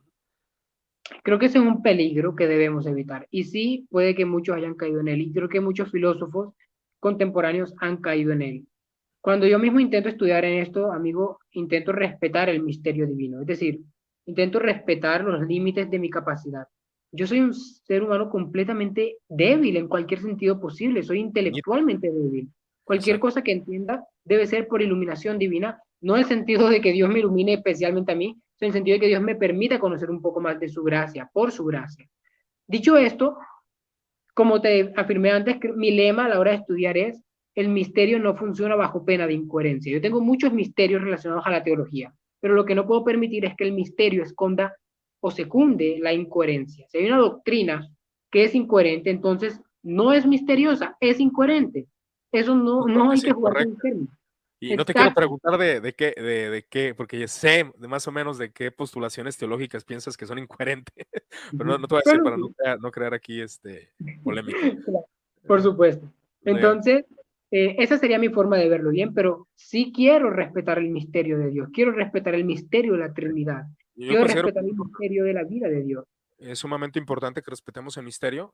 Digo, es lo que muchos orientales, teólogos orientales, de hecho hace mucho platicaba con un sacerdote, un maestrazo, realmente es un hombre con mucho intelecto, graduado de una universidad aquí en Guadalajara, y él me estaba platicando que él prefería mejor la teología oriental que la occidental, y créanme que es un hombre conocedor del tomismo, conocedor de las filosofías de Occidente, y la teología oriental, pues tiene eso, ¿no? Y claro, y aún los reformadores y muchos occidentales han guardado el misterio, aunque de ahí donde entra todas estas polémicas de la predestinación, que a fin de cuentas, a pesar de que aquí no da el angélico doctor, me gusta el término angélico, el angélico doctor, cómo trata todo esto con el aristotelismo, las primeras causas, las segundas causas, todo esto, a fin de cuentas, llega a esas conclusiones. Todo esto es teología especulativa. Entonces, no se llega al punto de que la razón tiene sus límites, ¿no? Así como lo Por mencionaba Jessie. supuesto. Pero Mi bueno, problema con ese enfoque oriental, bueno, no quiero entrar a discutirlo bien, solamente doy mi opinión tú también. tienes problemas con todo. Eso me dicen tanto, pero bueno, el problema con este pensamiento oriental es que creo que implica un agnosticismo radical sobre Dios. Y no creo que eso sea infundado. Como expliqué anteriormente, la teología palamita distingue entre la esencia divina y la energía divina. Y dice que nosotros Perdón, se me ocurrió una pregunta, discúlpame que te interrumpa igual. ¿Qué piensas de la teología negativa? creo que debemos afirmarla muchas veces, pero que no siempre es una herramienta útil. Creo que debemos afirmar cosas positivas de Dios, es decir, Dios me ama, eso es algo positivo y creo que debemos afirmarlo. Claro. Entonces, esa sería mi opinión. Ok, Pero por supuesto también diría que Dios es inmutable en un sentido correcto, es decir, Dios no falta a su pacto, Dios no miente, Dios no peca, y eso sería un poco de teología negativa. Dios es inmutable. Así que perfecto, eh, prefiero perfecto. un Ah, enfoque un poco más intermedio, si se puede llamar así, que muy bien. respete la escritura en su aspecto positivo y negativo. Bueno, como te iba Excelente. comentando, Adelante. la teología palamita distingue entre la energía y la esencia divina y afirma que podemos conocer a Dios mediante su energía, sus energías, pero no mediante su esencia. Hasta donde tengo entendido, alguien me podría corregir, la esencia divina en el palamismo es incognoscible y eso creo es peligroso. Es decir, estás afirmando que la esencia divina es incognoscible, entonces Bueno, ¿a qué sí, Dios estás adorando? Mi problema con eso es que cuando adoro a Dios, amigo, cuando oro a Dios, entonces no creo que simplemente estoy orando según lo que conozco de las energías divinas. Creo que estoy orando al Padre según su propia naturaleza, según su esencia. Es claro. decir, creo que hay algo objetivamente cierto de Dios cuando afirmo que Dios es bueno, que Dios me ama. No solamente algo mediante sus energías, sino mediante su esencia. Entonces, bueno, eso sería, ¿no? No quiero entrar a debatir eso, solamente es mi opinión al respecto. Perfecto. Como te iba comentando, ¿ibas a decir algo? No. Igual vas a comentar algo de la seidad. Estás en la seidad, ¿verdad? Sí, Ok, perfecto. Igual cuando pasemos a la impasibilidad me gustaría comentar algo y ya por igual. supuesto. Vale, Ok, ya estoy adelante. terminando la aceidad para simplemente finalizar diciendo que todos los cristianos creemos en la aceidad. Aquí no creo tener objeciones a la visión clásica sobre la aceidad divina, Bueno, pero, los pero siguientes entenderán que Yesid explicó que tiene objeciones con la simplicidad, objeciones con la inmutabilidad y la y eternidad. a temporalidad. Tiene A sus temporalidad. objeciones. Igual vuelvo a escuchar el video y para que comprenda las postulaciones de Yesid. Bueno, adelante. ¿Ibas a comentar algo de la seidad o de la Es, impasibilidad? es importante sobre la aceidad entender que todos afirmamos que Dios es autoexistente, pero no quiere decir que todos afirmemos que Dios debe ser autoexistente en absolutamente todas sus propiedades. Por ejemplo, recordemos la discusión de la simplicidad divina. Decía que Dios no puede depender de sus partes. Creo que eso es cierto, pero cuando lo piensas detenidamente, hay problemas sobre lo que significa depender en este sentido, en este debate. Es decir, ¿cuál es el sentido de dependencia? ¿Un sentido lógico o causal? Para amenazar la aceidad divina, creo que debe ser causal, no lógico. Porque entonces, si habla el teísta clásico en términos lógicos, implicaría que Dios no puede tener explicaciones internas, pero eso implica que la doctrina de las procesiones, por ejemplo, es falsa, porque es lógicamente inadecuado hablar en términos de que el Hijo procede del Padre. Así que, bueno, eso es una mala forma de entenderlo según yo lo entiendo. Mi forma de entender la seidad es simplemente afirmar que Dios es autoexistente en su naturaleza y en su esencia, en su naturaleza esencial. Pero creo, como dije antes, que Dios tiene potencialidades y que eso es, por supuesto, dependiente de la creación. Igualmente, creo que Dios tiene conocimiento contingente y al ser contingente depende de la creación. Por ejemplo, Dios sabe que una hora después de terminar de charlar contigo me comeré una pizza. Y al comer una pizza, eso es un acto contingente. Como es contingente, Dios puede no conocerlo si yo no comiera pizza. Así que, bueno, Dios tiene conocimiento contingente que depende de que yo coma pizza. Ese es un razonamiento tan desarmadamente simple que uno piensa cuando se levantan objeciones es, bueno, bueno, entonces, pues sí, creo que normalmente la forma en que intento ver las cosas es principalmente bajo la escritura, pero también acorde al sentido común, entendiendo el sentido común en el sentido de la epistemología reidiana, ¿no? No en el sentido Sí, porque de popularidad. una definición de la seidad es los seres contingentes han comenzado a existir. mientras el necesario es incausado, o por el que es, supuesto. mientras el que es necesario es incausado, ha existido siempre, o sea, el incausado ha existido siempre, ¿verdad? Sí, mi Así que, definición concreta para la ciudad es esta. Primero, Dios no depende de nada distinto de sí mismo para su existencia. Y segundo, todo lo distinto a Dios depende de la actividad creadora de Dios para su existencia. Esa es la definición que tengo de aceitar. Una conjunción de dos reclamos. perfecto. Pero hay una amenaza para la aceitad divina, pero esta amenaza no viene necesariamente de los cristianos, aunque en algunos casos sí pasa, sino de la asamblea secular, y es la amenaza del platonismo. Es un debate tan amplio que no puedo explicarlo ahora, déjame resumirlo un poco. El platonismo afirma que existen los llamados objetos abstractos. Los objetos abstractos son entidades atemporales incausadas, nótalo, incausadas, es decir, Dios no las creó, son inmutables, etcétera. Entonces, al existir estos objetos abstractos y ser una infinidad de ellos, implica que Dios es solo un objeto concreto en una infinidad, en un mar de objetos abstractos. Y de hecho, los objetos abstractos incluyen atributos o propiedades como poder, benevolencia, sabiduría. Y si Dios es sabio o poderoso, implica que esos atributos suyos no son necesariamente suyos, sino que son instancias, son descripciones de los objetos abstractos. Es decir, Dios depende de los objetos abstractos para existir. En ese sentido, es una amenaza a la seidad divina. La respuesta cristiana ha sido demasiado variada. Te comentaré dos. La visión clásica, que de hecho es una visión que se ancla en el propio Tomás de Aquino, es lo que se conoce como conceptualismo divino. No hay que confundir el conceptualismo con el conceptualismo divino. El conceptualismo divino afirma que estos objetos abstractos no son realmente independientes de Dios, sino que son ideas en la mente de Dios. También se le ha llamado realismo conceptual teísta en discusiones contemporáneas. Y otra solución sería el nominalismo, es decir, negar que hay objetos abstractos.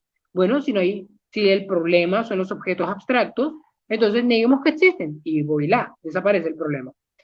Mi propio enfoque es una conjunción de dos pasos, siguiendo al filósofo Scott Chalkowski, señalando que, en primer lugar, si existieran objetos abstractos, estos no son un problema para el cristianismo. Y en segundo lugar, no hay objetos abstractos, es decir, soy un nominalista. Pero, de nuevo, eso ya es muy amplio para entrar aquí en detalle. Más adelante, en En otro otra, café, en otro café. en otro café teológico. Sí, Ya van dos, ya van dos que vas a hablar de ya diferentes tengo cosas. 4 cafés por ahí, según lo Eh, que falta. no, necesitas unas 5 horas, Jessy. Sí, Vamos a hacer claro. un café teológico de 5 o 6 horas. Bueno, de la impasibilidad, Jessy. Bueno, aquí yo considero que, bueno, que ahora con lo que nos has explicado, es evidente que muchos de los atributos divinos están en debate, Ujú. ¿verdad? Pero la impasibilidad, precisamente tratando este tema de que es un asunto de debate moderno, de que Dios no tiene pasiones, ¿verdad? Es la definición de Santo Tomás de Aquino, que no siente impresión o asombro de emociones ni turbación. Es decir, que los textos, por ejemplo, que dice que Dios se arrepintió, estamos diciendo que no es realmente un sentimiento de Dios. O sea, Dios sufre, que es la pregunta, y es lo que se ha traído a debate. Maestro Justo L. González, según nos informa un escrito de la Universidad de Colombia que te había mencionado, habla de que es lo que había comentado al principio, ¿no? Que la influencia de la filosofía griega en la teología cristiana es lo que ha llevado a tener definiciones de Dios de esta forma. Dios sufre según su naturaleza divina. Es una pregunta que obviamente que los que, por ejemplo, abrazamos o consideramos la postura de la solidaridad, hablando de la expiación, creemos que Dios conoce el dolor en su naturaleza humana, es decir, o sea, la pasión de Cristo. Entonces, esto es lo que se encuentra en debate y según afirmaban estos teólogos, es donde ya se preguntan, bueno, como tú lo mencionaste, de hecho es un argumento que tú dijiste, que pues nosotros como protestantes pues debemos ir a la escritura, ¿no? Aquí es donde se encuentra el gran debate. Ahora, los argumentos de Santo Tomás de Aquino, igual yo sé que no vas a estar en acuerdo, pero pues igual los comento para que tú des tu postulación. Otra, él afirma que toda pasión afectiva está fundada en un cambio corporal. O sea, desde ahí no entra. Dios no tiene cuerpo, entonces no es pasible. Por ejemplo, en la dilatación o constricción del corazón, sufrimientos del corazón.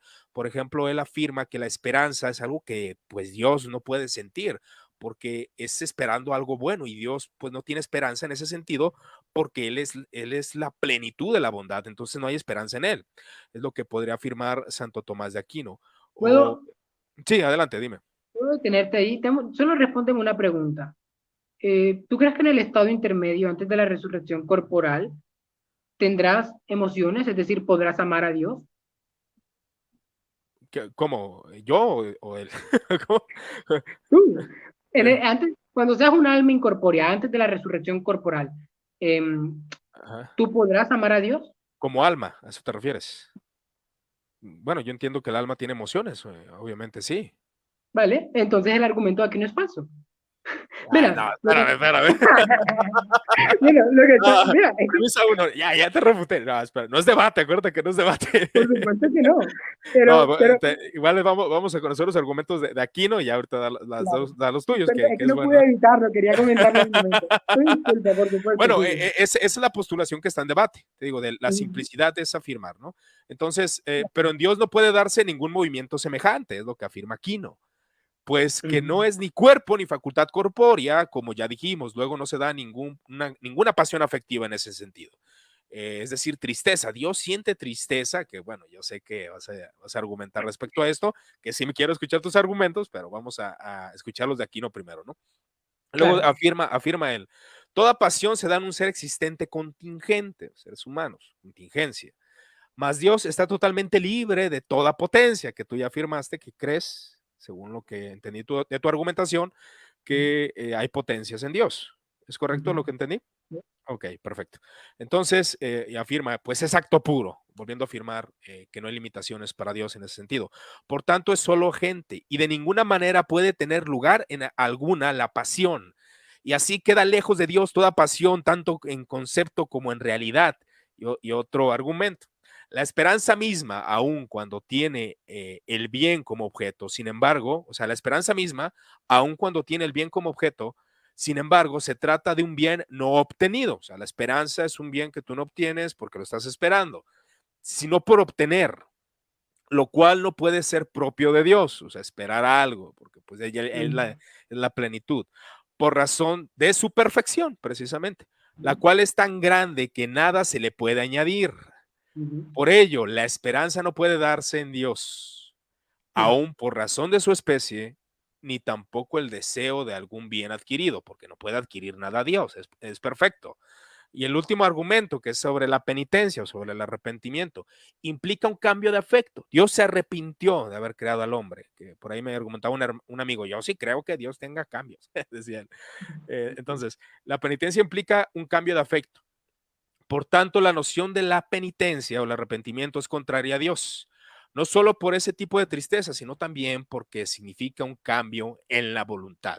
Dios no puede sentir envidia, Dios no puede sentir tristeza. Eso es la impasibilidad, para que la gente comprenda el argumento de este lado. Y es lo que se entra en debate. Bueno, el debate es, eh, vamos a tratar, como Kevin Van Hooser afirma, una perspectiva similar dice que los sentimientos de Dios no son pasiones, sino afectos. O sea, ahí trata de diferir esto entre pasión y afecto, ¿no? Actitudes afectivas intencionales que él elige eternamente tener hacia sus criaturas. Yo creo que tal vez hasta podrías, no sé si estar de acuerdo con eso. También dice, la impasibilidad divina no significa que Dios no siente, sino que ujú, Dios nunca es vencido o abrumado por estos sentimientos, de manera que olvide su pacto ujú. o quién es como el Señor que ha dado el pacto, ¿no? Eso es lo que dice Kevin Van Hooser. ¿Qué opinión tienes respecto a esto? Pues ahora sí ya, suelta todo. Bueno, en realidad no hay demasiado para decir bien. Iniciando por el final, estoy de acuerdo con Aquino y con Van Hooser, naturalmente.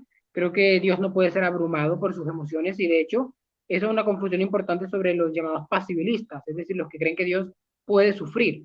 Dios nunca es abrumado por sus emociones. También creo estar de acuerdo con la afirmación de que Dios no tiene esperanza, pero no porque Dios no pueda tener emociones, sino porque Dios es omnisciente. La esperanza creo es un elemento necesario, o más que necesario, es un elemento parásito de nuestras limitaciones cognitivas. Es decir, yo tengo esperanza de que voy a ganar mi examen de la universidad porque estudié, pero no tengo certeza de los resultados. Entonces, bueno, tengo esperanza de eso. Tengo esperanza de que mi novia no me engañe, por ejemplo, porque confío en su amor por mí. y confío que nuestra relación está bastante sólida o establecida.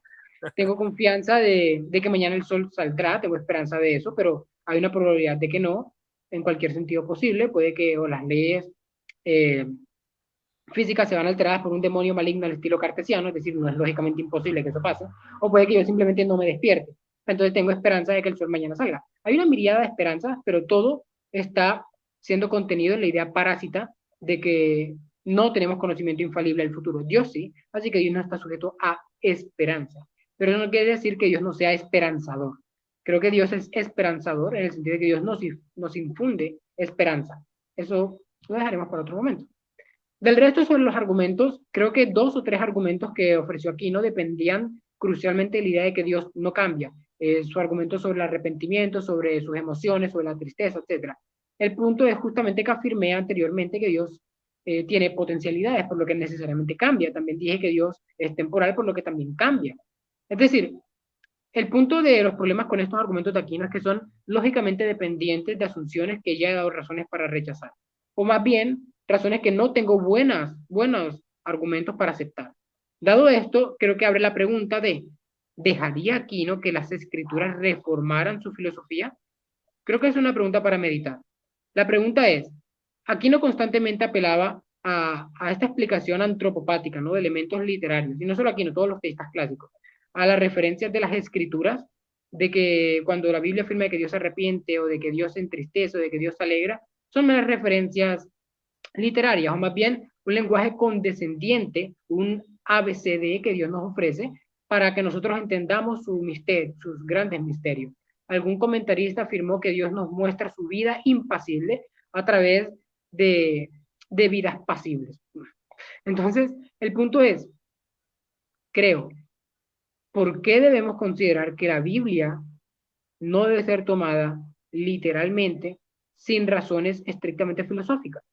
Es decir, creo que, por ejemplo, cuando la Biblia afirma que Dios se arrepiente, no debe ser tomada literalmente al pie de la letra, porque la Biblia más adelante afirma que Dios es omnisciente y alguien omnisciente no se puede arrepentir, por lo que eso implica, bíblicamente hablando, que hay una razón seria para considerar el arrepentimiento de Dios como una figura literaria. Pero, ¿por qué hay que considerar que la alegría de Dios es una figura literaria? Es decir, ¿por qué no pensar que cuando tengo la Biblia en mis manos y leo que Dios se alegra porque Israel volvió del paganismo, que Dios se alegra cuando un infiel vuelve a los pies de Cristo, se alegra? Es decir, no hay ninguna razón para pensar que Dios no se entristece profundamente y largamente cuando un cristiano apostata de la fe. O bueno, para no enardecer a los calvinistas también hoy, cuando veo que, cuando veo ¿Qué que quieres derrotar a todos? A los tomistas, a los calvinistas. Tranquilo, Dios me tranquilo. libre, Dios me libre de esa Se soberbia. puede argumentar sin pelear. Claro, por supuesto. Eh, ya, bueno, dejando la broma de lado, pues sí creo que Dios está lleno de ese tipo de emociones, pero Claro. de nuevo, no está abrumado por ellas. Entonces estaría de acuerdo con Aquino y con el teísmo clásico en eso. Dios no se abruma por sus pasiones, pero también creo que es innegable que las tiene. Es decir, en cualquier sentido que yo encuentro de sentido común, Dios debe tener pasiones, y bíblicamente creo que es innegable. Hay un principio que Walter Stoff, que mencioné antes, tiene a la hora de una aplicación hermenéutica, y es señalar que debemos tomar la Biblia literalmente a menos que hayan razones para pensar lo contrario. Creo que eso es simple pero poderoso. Es decir, Génesis debe ser tomado literalmente. Bueno, normalmente sí, pero creo que hay razones para pensar que no. Entonces no lo hago literalmente. Hay razones para pensar que los relatos emocionales de la Biblia de Dios no deben ser tomados literalmente. No, no veo ninguna. Y no creo que una apelación a la metafísica atomista o de cualquier persona sea suficiente para esto. Más bien, si las escrituras me enseñan algo, yo reformaré mi filosofía para hacerle caso a la enseñanza de las escrituras. Y creo que eso es lo que he hecho aquí, o al menos es mi propia percepción del caso, ¿no? Sí, estás de acuerdo con los debates nuevos, pues, que finalmente pues, vienen del ala protestante, Mm. que es precisamente pues cuestionar si esto se apega a la escritura, ¿no? Sí, por supuesto. Okay. Pero para ser honesto, creo que las diferencias en la pasibilidad son muy sutiles. Es decir, creo que en el aspecto importante coincidimos. Como bien dijo Aquino, la impasibilidad no niega que Dios sienta, pero niega que Dios pueda verse amortiguado o ahogado por sus emociones o sus Sí, sentimientos. Yo así creo es. lo mismo, Dios no se ve ahogado por sus emociones y Dios siente. Entonces, según los términos de Aquinas, sería un impasibilista, pero no lo sería por el desarrollo posterior a él. Entonces, pues creo que es eso, amigo, creo que es algo simple. Y bueno, sobre su primer argumento que te hice la pequeña broma cuando lo dijiste, la idea era eh, hacer un Broma. comentario, sí, broma. La idea era hacer un Yes. comentario sobre, bueno, de que obviamente una falsa inferencia, ¿no? Creo que las emociones no son únicamente del cuerpo, sino que también se desprenden del alma. Entonces, creo que aquí no fue innecesariamente fisicalista en ese argumento. Así que no me convence por esas razones. Por lo que te he dicho, los argumentos de Aquino no me convencen a mí. Por supuesto, tú, dado que te sientes inclinado a favorecer a Aquino, pensarás diferente. Eso está bien. Y de hecho, me encanta la diversidad. Y muchos de los que están escuchando esto serán tomistas o aceptarán el tomismo, estarán en desacuerdo conmigo, tendrán objeciones y eso está bien. Como bien dijiste, no es un debate aquí y Es- ahora, pero es algo no, que se libra en la solo calle. estamos escuchando los argumentos. Siempre la Por intención es. supuesto. Pero hay personas, y aún dentro del ala protestante, que creen que este tipo de cuestionamientos son pues, blasfemos, ¿no? Herencia. En el Pero pues acabose. déjame le digo que no. O sea, esa también fue la intención de invitar a alguien de postura diferente. Que ahora te soy honesto, yo en esto estoy en cuestión de definición y todo eso. Aunque sí me inclino, obviamente, por cuestiones del tomismo y obviamente por las cuestiones reformadas en algunos aspectos. Pero es interesante escucharlos para entender las otras postulaciones, ¿verdad? No sé si quisieras Ahora, agregar. Dime. Adelante, ya sé. quisiera agregar una última cosa antes. No sé si quieras hacer comentarios del público o quieras terminar ya por el tiempo. Pues igual, no sé si vayas a comentar algo. Igual los comentarios del público, digo, no sé si sean ardientes o están bromeando, pero bueno, aquí había una pregunta. Igual, déjame checarla. Bueno, aquí dice Rafael, que ya sí tiene 50 años, por ahí. Eh, pongan a Yacid en por uno. ¿Qué significa eso? Es un argumento. Referencia a los audios de WhatsApp que ahora están en por 1.5 por Ah, sí, 2. O cierto, sea, sí, que sí, hable ya, más que lento, lo estoy 1.5, diciendo. que Sí, andas muy pero a mí sí me acelerado y sale así. lento. Pero van a Sí, ver, de mí se acuerdan, 5 años más y así, denle 5 años y van a ver cómo el Señor va a hacer obras maravillosas ojalá. con este joven. Va a hablar tranquilamente, más mesurado. La experiencia le va a dar esa vivicidad, si esa palabra existe. O sea, le va a dar va a ser más fogueado, van a ver, en ese sentido. Pues ya lo es. Pero bueno, déjame ver si hay alguna pregunta interesante. Creo que aquí hay una pregunta, dice, pregunta Yesid, Dios conocía cada acto que todo ser creado iba a realizar desde antes de la creación del universo. Bueno, la pregunta tal y como está formulada pueden entenderse de dos formas. Primero, si Dios podía conocer todas las acciones que una criatura libre haría en circunstancias posibles libres, que es lo que se conoce como molinismo. Yo rechazo el molinismo, creo que es incoherente e imposible, así que diría en ese sentido que no. Pero tomado al pie de la letra, lo que dice la pregunta es si Dios conoce las acciones del futuro de los humanos. Y creo que sí. Los que niegan esto son los llamados teístas abiertos. Y Sí. debo confesar que últimamente me he sentido atraído al teísmo abierto, pero no soy un teísta abierto por razones que he discutido en varias partes. De hecho, tengo varias razones por las que no soy un teísta abierto. Así que, bueno, eso. Esa sería la razón. Así que sí, afirmo que Dios conoce cada acto que todo ser iba a realizar antes de crear el universo. Creo que es la misma pregunta. Parece que sí, creo que es la misma, ¿no? Ok, vamos a ver qué otra pregunta tenemos por aquí, si es que hay otra. Que dice, usted es un hereje parlante. Digo, no sé si lo diga de broma o es verdad. Es broma, Vamos a ver si. es broma. Yo lo conozco. Es broma, qué bueno. Pregunta para Yacid, ¿la simplicidad divina tendrá problemas con la Trinidad divina? Oh, por supuesto, creo que los tiene. Creo que la simplicidad divina implica una visión unitaria de Dios que es inconsistente con el cristianismo ortodoxo. No lo argumenté aquí por tiempo y porque, bueno, no era necesario Sí, no, hacerlo. no, y es una excelente pregunta porque sí precisamente se entran en debates, aunque ahí se afirma la postura oriental que hace un énfasis en la Trinidad, pero en las tres personas, o sea, no enfatiza en sí una unidad, cosa que es diferente en Occidente, que se trata de la unidad, ¿no? De esa unicidad entre la Trinidad, ¿no? Pero bueno, igual el argumento que dices es para considerar.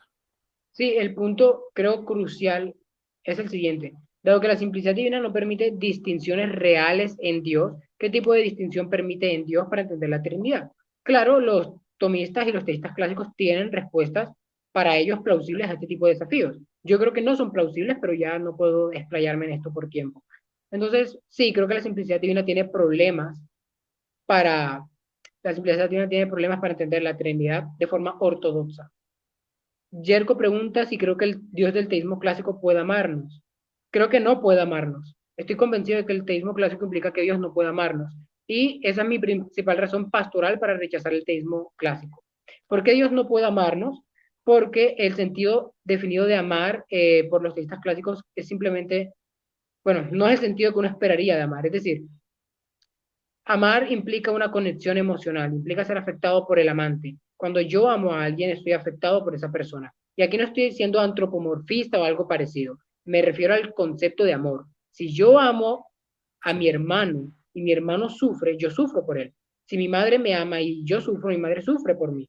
Entonces, creo que es necesario, un correlato necesario al concepto de amor, el sufrimiento. Algo que es incompatible con el teísmo clásico, al menos en la impasibilidad.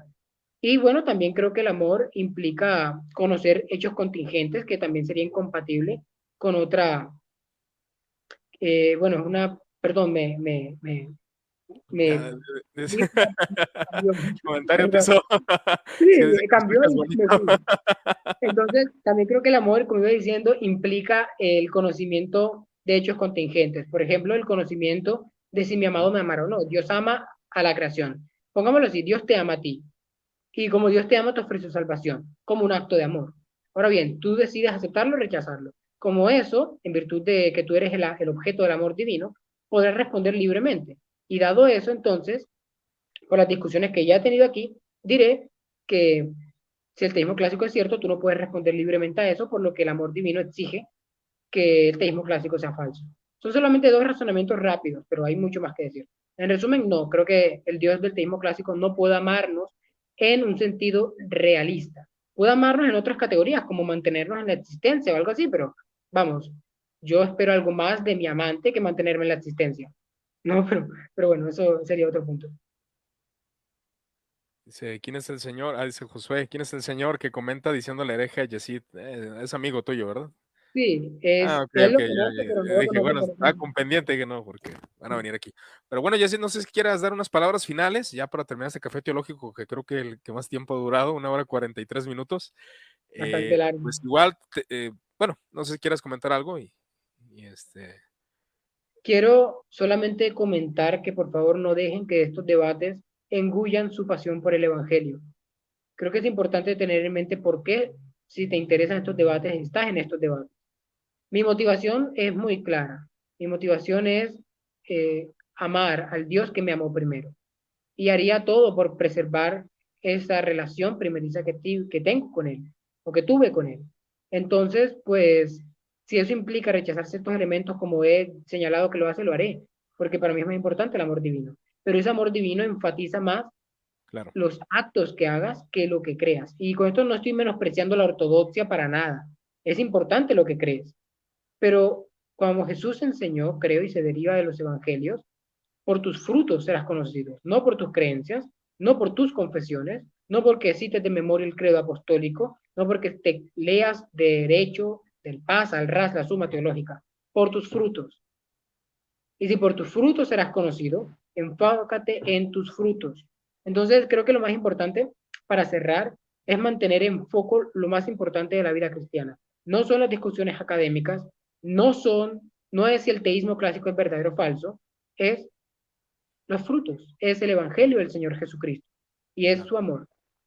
Eso sería todo. Y es entendible, o sea, a pesar de este lugar siempre se ha distinguido por algo y es de que diferentes confesiones cristianas o diferentes posturas, tanto arminianos, calvinistas, entre otros, metodistas, bautistas, presbiterianos, hemos platicado aquí.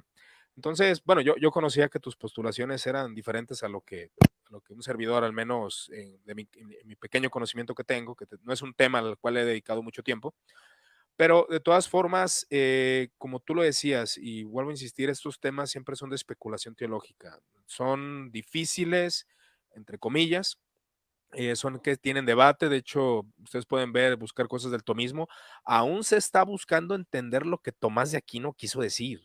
O sea, de hecho, no hay que digamos algún intérprete total de Tomás de Aquino. Entonces, si se Ahora fijan, que lo mencionas, ahora que lo ajá, mencionas, un comentario que omití, simplemente para no alargarme más, pero cuando aquí no habla de pasiones, los comentaristas están en desacuerdo a lo que aquí no se refiere con exactamente, pasiones. Entonces, exactamente. hay debates entre los comentaristas de Aquino. Sí que simplemente es difícil discutir con el Entre tomismo. ellos mismos está el debate. Exacto. Entonces, si tú te pones a Ahora, pensar, o sea, yo por eso, y así dejo que hable y no lo ataco. yo, Ah, de hecho, sé que varios tomistas me podrán escuchar y terminarán diciendo que yo he malinterpretado el tomismo en algunos puntos. Bueno, eso no me preocupa porque esa parece un coro bastante común de afirmaciones, sí, pero es, creo, entendible en cierta medida que se manejen diferentes interpretaciones del propio Quinato. así es. Pero ese es otro punto. Sí, o sea, es teología que está totalmente, vuelvo a insistir, es algo que sí es apasionante, y sobre todo a las nuevas generaciones. A mí me da gusto ver jóvenes como yo, sí, yo estoy joven, pero pues está más chavo él. Entonces, me agrada ver gente apasionada. Me hubiera gustado conocer jóvenes que de 19 a 20 años que tuvieran esas habilidades como Yesid o como otros hermanos que he conocido. Entonces, es importante, es una exhortación también el lenguaje de Yesid. Yo sé que aquí hay de público de todo, hay gente muy buena, muy erudita, que va a entender todo lo que dijo Yesid. Va a haber otros que se van a quedar así de, ¿qué dijo el muchacho? No entendí nada. Pero igual, de todas formas, esto va a ser interesante para que usted haga sus propias investigaciones. Entonces, es teología especulativa. A fin de cuentas, es lo que mencionaba Tomás de Aquino en sus conclusiones.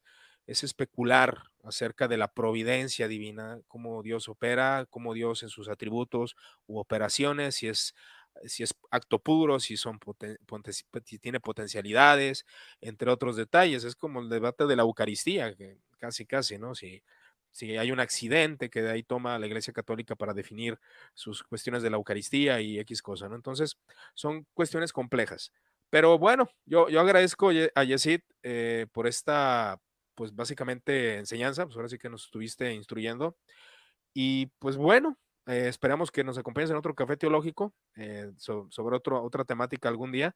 Yo te agradezco, Yesid, tu tiempo, tus argumentaciones. Me dejas a mí algo muy valioso porque es algo que siempre que termino un café teológico me cuestiono y quiero estudiar más acerca de este tema, y esta temática yo creo que es interesante para las nuevas generaciones que veo que están pues usando mucho la apologética, y pues también esto confronta a los pastores y a todos aquellos que pueden escucharte, y hay pastores que yo sé que van a escuchar y no sé de lo que está hablando este joven, o son cosas que por falta de preparación, ¿no? Pero creo que a fin de cuentas es una confrontación para ver cómo vienen las nuevas generaciones, las mentes ávidas de conocimiento, de razonamiento, de fe. Pero a fin de cuentas volvemos al principio, ¿no? Y los padres apostólicos a mí me enseñan este principio porque ellos no sistematizaron teología en muchos aspectos. Entonces, como Clemente de Alejandría, que bueno, que la impasibilidad de Dios es argumentada por San Agustín de Hipona y aún por algunos padres de la iglesia, pero también mencionaban ese aspecto de Dios es un Dios que se preocupa por el hombre, no es alguien despreocupado, que esté alejado, que no sienta, que no se emocione juntamente con el hombre. Que bueno, ahí es donde están los debates respecto a esto de la impasibilidad. Pero bueno, Jesse, muchas gracias por tu tiempo. Te agradezco que hayas estado en este café teológico con más duración, es el récord, 1 hora 50 minutos. Gracias a los que estuvieron conectados. Cualquier cosa, Yesid, ¿dónde te pueden seguir? Para aquellos que estén interesados en conocer más de tus postulaciones, de todas tus argumentaciones que diste, Por ¿dónde te pueden supuesto, seguir? Uh-huh. mi página, en la que me pueden encontrar todo esto mucho más extendido, de ello de muchos temas más, sería la página Pensés. Pensés con perdón, con tilde en la primera E. Tiene dos E. Entonces, pues ahí me pueden encontrar. Tengo un blog también que se llama Teo Pensés, donde tengo casi 50 y tantos artículos que discuten muchos temas relevantes de este tipo, de diferentes asuntos. Entonces, bueno, sobre si he estudiado en un seminario, creo que lo mencioné al inicio, Sí. estudio en un seminario teológico actualmente a nivel de licenciatura, y además estudio mi carrera profesional de psicología a nivel local, en una universidad local. Bueno, Se, para finalizar, sí, me pueden encontrar en Penses, básicamente. Ahí pueden. se alarga, Yesid, se alarga. Pues bueno, Muy bien. ya agradezco, Yesid, para que descanses. Bueno, ya son las 10 de la noche, igual aquí en México, allá en Colombia, casi casi. Pues Sí. gracias a todos los que estuvieron conectados. Que Dios los siga bendiciendo. Cualquier duda, pueden seguir a las redes ahí a Yesid. Pues ahora sí que es un debate amplio, una argumentación profunda. Pues estudiar, mis hermanos, no queda otra, ¿verdad? Pero bueno, Dios los siga bendiciendo. Muchas gracias y que el Señor Jesucristo les siga dando gracias. Hasta luego. Nos despedimos.